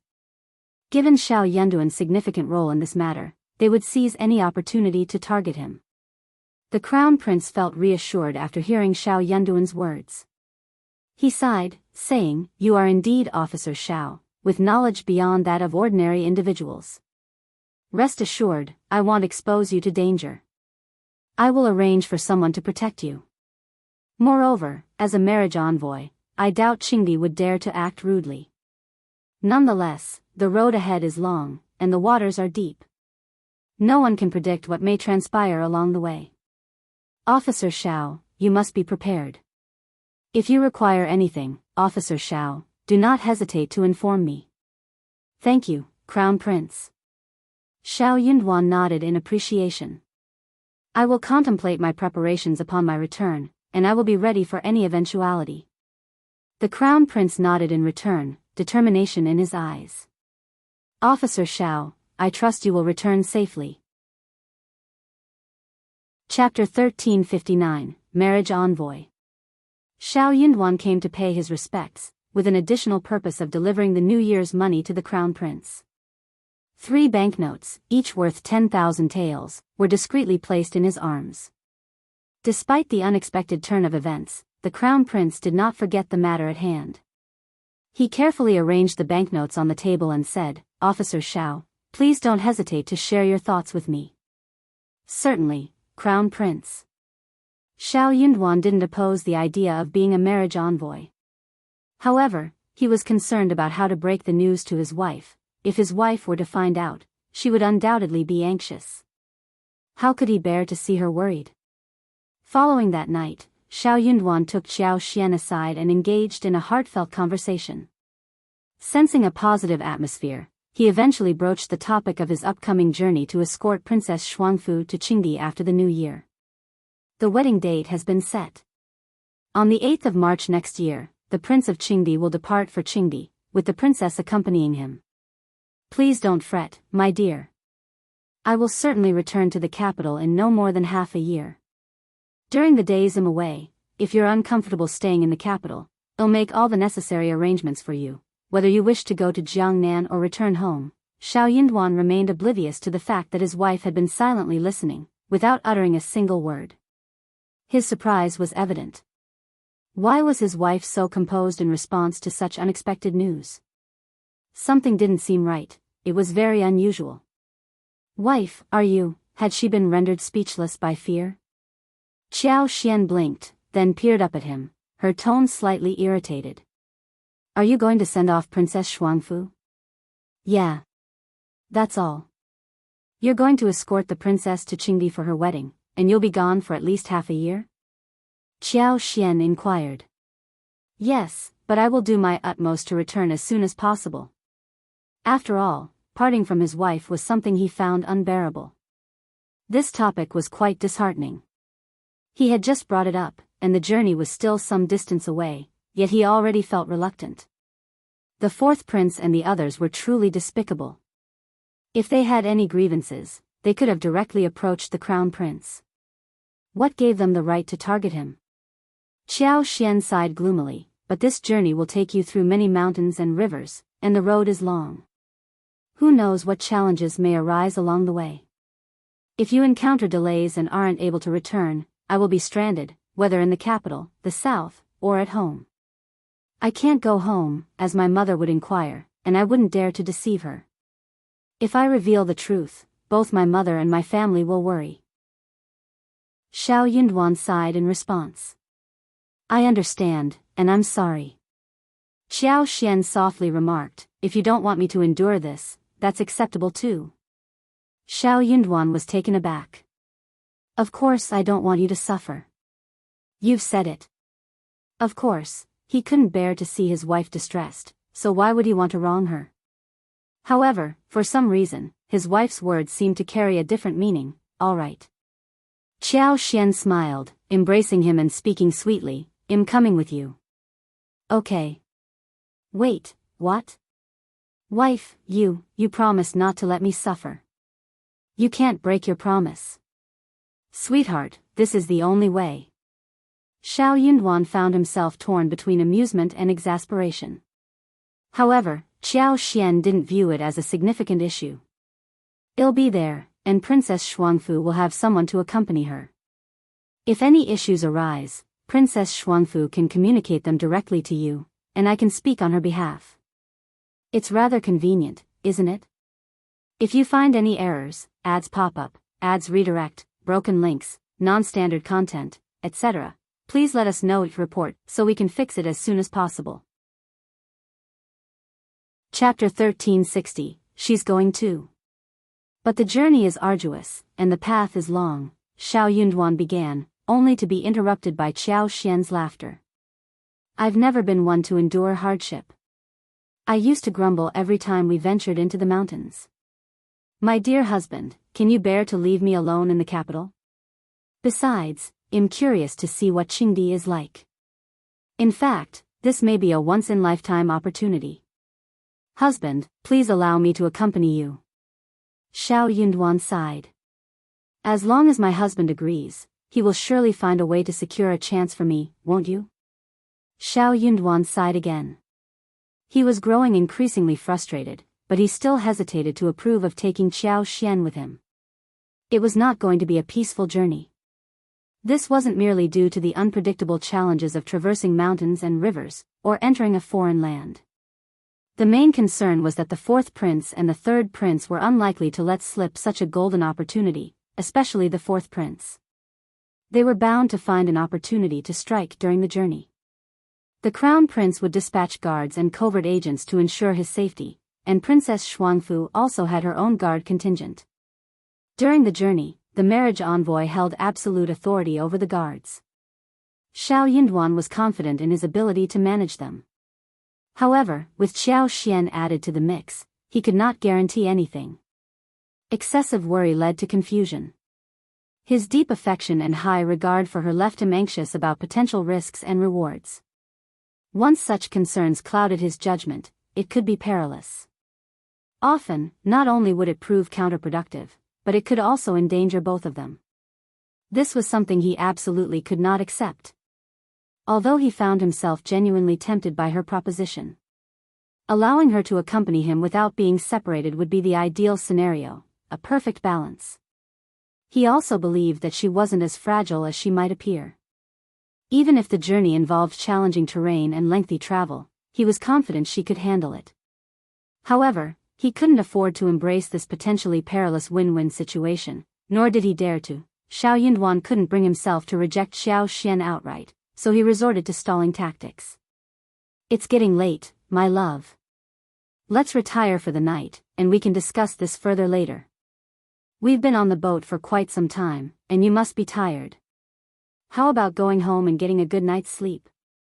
Xiao Xian felt a mix of irritation and amusement. She pinched his cheek and said with a playful smile, Are you trying to evade me? Humph, you're my husband. Even if I bring this up tomorrow or later, can you really hide from me? Aren't you returning home tomorrow? Or are you planning to avoid talking to me? Xiao Yunduan sighed. Of course not. Xiao Xian grinned and coaxed him, Just tell me, I want to hear it. Xiao Yunduan smiled wryly. She wanted to hear it? If she desired anything else, he would gladly comply. He simply fell silent, closed his eyes, and refrained from speaking further. Xiao Xian smiled, closed her eyes, and drifted off to sleep. In any case, she intended to go. If he denied her, she would insist on joining him. She differed from the daughters-in-law of other prominent families in the capital. They had elders and rules to guide them, but she did not. In the end, after days of persuasion, Xiao Yunduan relented. Forget it, he would take her along. After all, leaving her in the capital might put her in harm's way. Without his presence, not to mention the potential actions of the fourth prince, even the Tian family might exploit the situation to create problems. If something were to truly occur, he would be filled with even deeper regret. In the end, it seemed wiser to bring her along. If you find any errors, ads pop up, ads redirect, broken links, non-standard content, etc., please let us know each report so we can fix it as soon as possible. Chapter 1361, Refusing. No matter what, he was determined to stay by her side. With him around, he was certain she would be safe. Xiao Yunduan broached the topic to the crown prince, using the pretext of collecting seeds. If it were just about accompanying the princess, the crown prince might have hesitated, as there had never been such a precedent. However, Xiao Yunduan suggested that Xiao Xian had a knack for planting flowers and trees and could potentially acquire valuable specimens during the journey, which would benefit the empire. The revival of the potatoes, strawberries, and peony flowers had already demonstrated Xiao Xian's capabilities. Xiao Yunduan didn't need to elaborate much, as the crown prince had already drawn his own conclusion. Crown prince couldn't help but feel moved. I agree to this arrangement, but there's no need to rush to announce it to the outside world. We can discuss it closer to the departure date. By then, even if someone intended to cause trouble, it would be too late. Xiao Yunduan concurred with the timing and expressed his gratitude. Thank you, Crown Prince, for your understanding. In that case, I will inform Ms. Qiao to begin preparations. Very well, the Crown Prince replied. Observing Xiao Yunduan's softened demeanor and the subtle change in his tone when speaking of Xiao Xian, he couldn't help but chuckle internally. Officer Xiao and Ms. Qiao are truly deeply in love with each other. It can be lonely to travel alone, and the journey is fraught with challenges.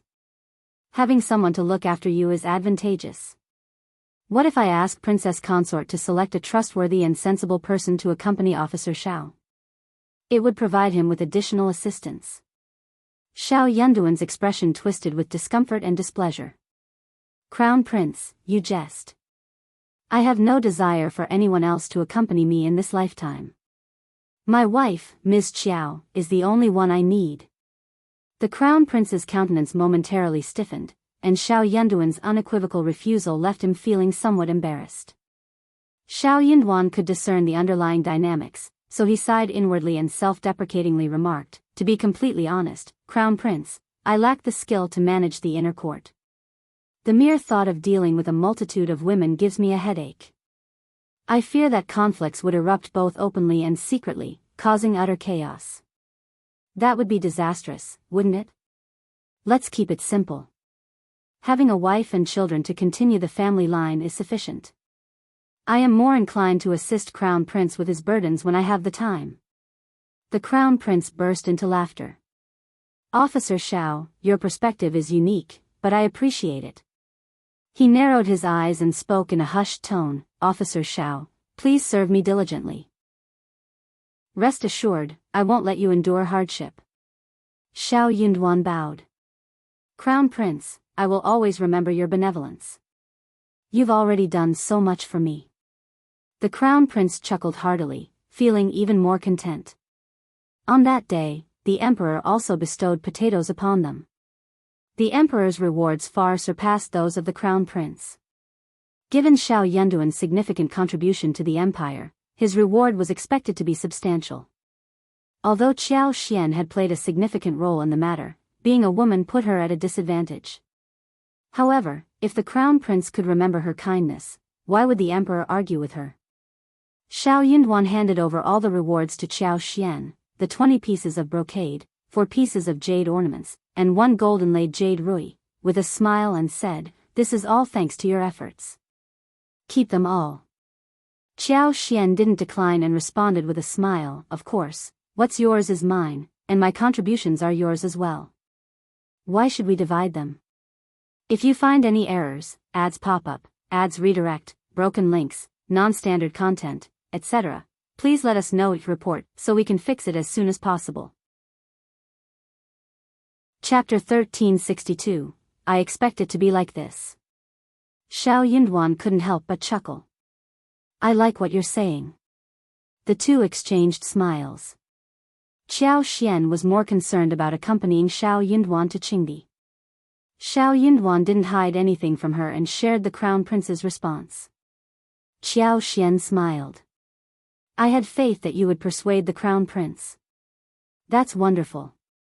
Let's start getting prepared to set off together. Seeing her joy, Xiao Yunduan felt a sense of relief knowing that they wouldn't have to be apart. The frustration he had felt earlier began to dissipate. At this moment, he realized that deep down, he had hoped she would accompany him. Otherwise, he wouldn't have felt this relaxed upon confirming the arrangement. Xiao Xian, on the other hand, was genuinely thrilled. It was essentially an all-expenses-paid trip abroad. This was Qingdi, not the Great Qin Empire. While she could roam freely within the Great Qin Empire, a place like Qingdi was not accessible to just anyone. She had no intention of settling down there, but she was quite curious to explore. With the current friendly relationship between Great Qin and Qingdi, their safety wasn't a concern. Any minor issues could be resolved easily. Xiao Xian didn't need to prepare anything extraordinary, just clothes, shoes, socks, medicine, and some tea leaves. Her storage space held everything she needed.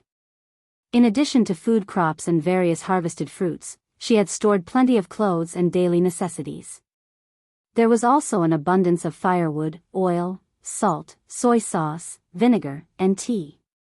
Afterward, Xiao Xian took some time to check on the strawberries. It was already late November, and there were no more strawberries in season.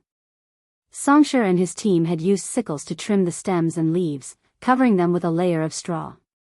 Xiao Xian could immediately see that the strawberry patch had significantly shrunk in size.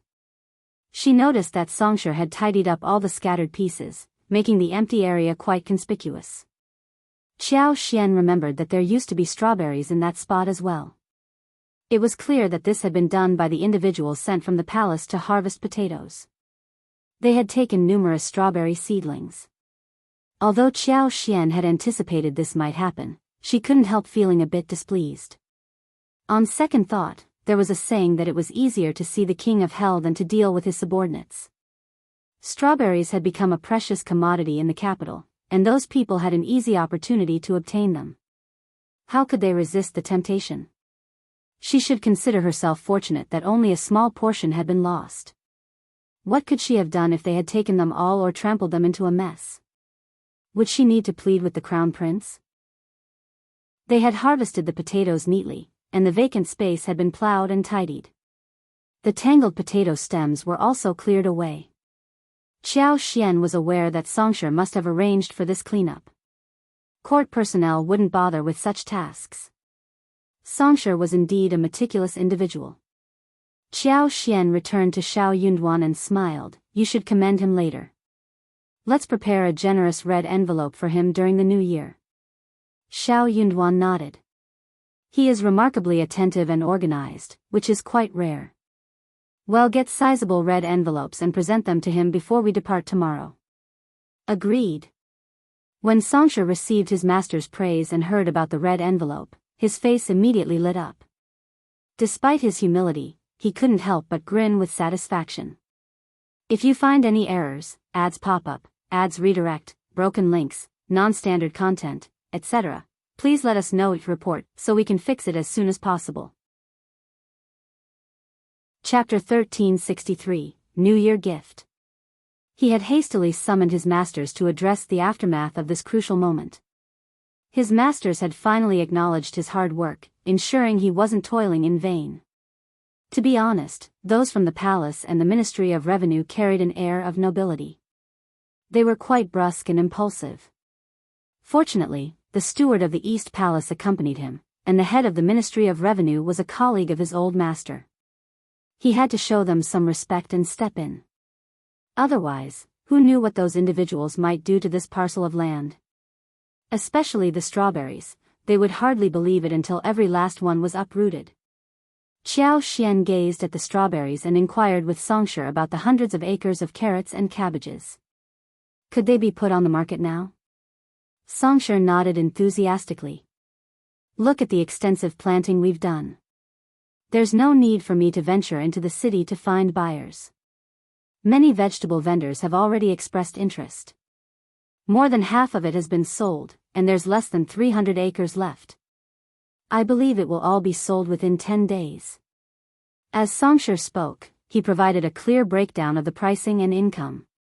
Given the bulk purchases by the vegetable vendors, they had to offer competitive prices.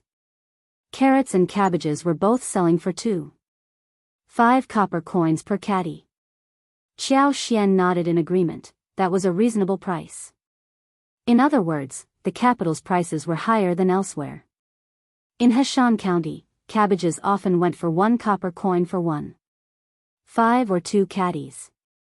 Xiao Xian didn't dare to charge significantly more for her own cabbages and radishes, aiming for only a 20% higher price than the competition. In total, the 100 acres of land could fetch over 40 taels of silver. After deducting all the expenses, they would earn approximately 40 taels of silver. The few hundred acres planted this winter could also yield more than 300 taels. This 300 taels would be just enough to prepare for the upcoming New Year festivities at home. He rewarded Xianxia generously with 50 taels, while Lixia and Liqiu received 20 taels each, and Qingyan was given 8 taels. The farmers on the farmstead were each provided with 2 taels, and the tenants received 3 taels each. Additionally, he tasked Xianxia with purchasing a substantial amount of rice, flour, oil, salt, thick cotton cloth, quilts, and other necessities. He distributed these items among the farmers and tenants based on their population. Even though prices in the capital were steep, particularly with the new year approaching, the overall expenditure was not excessive. However, it brought happiness to the people and fostered a sense of belonging. Xiao Xian instructed Xianxia to reserve 40 to 50 caddies of radishes and cabbages from the field for the winter. Xianxia expressed his agreement and couldn't help but remark, "Madam, you truly have a kind heart. I have never witnessed any master treat their subordinates as well as you do, madam. If they fail to work diligently, they would betray their conscience without you having to say a word. I won't tolerate slackness, and I will promptly dismiss them." Xiao Xian smiled and replied, "You have been with my husband and me for a long time, so you understand our values. I can easily afford this small expense, and we can all enjoy a pleasant new year, can't we? If things go well in the future, that's wonderful. If not, well, handle it accordingly." Yes, madam is absolutely right. Xiao Xian resided in a comfortable home, as warm as spring, with abundant provisions. However, her servants and tenants were enduring the harsh winter at 5,000 meters, struggling to survive. This discrepancy weighed heavily on her conscience. Her upbringing and principles compelled her to take action. While she couldn't meddle in others' affairs or become a saint, she could make choices within her own family. In the blink of an eye, the 12th lunar month had arrived. The festive atmosphere in the capital grew more vibrant by the day, with the streets bustling with activity. If you find any errors, ads pop up, ads redirect, broken links, non-standard content, etc., please let us know your report so we can fix it as soon as possible. You're tuning in to the Carefree Valley YouTube channel. Don't forget to subscribe and join us on this journey to catch the most captivating stories.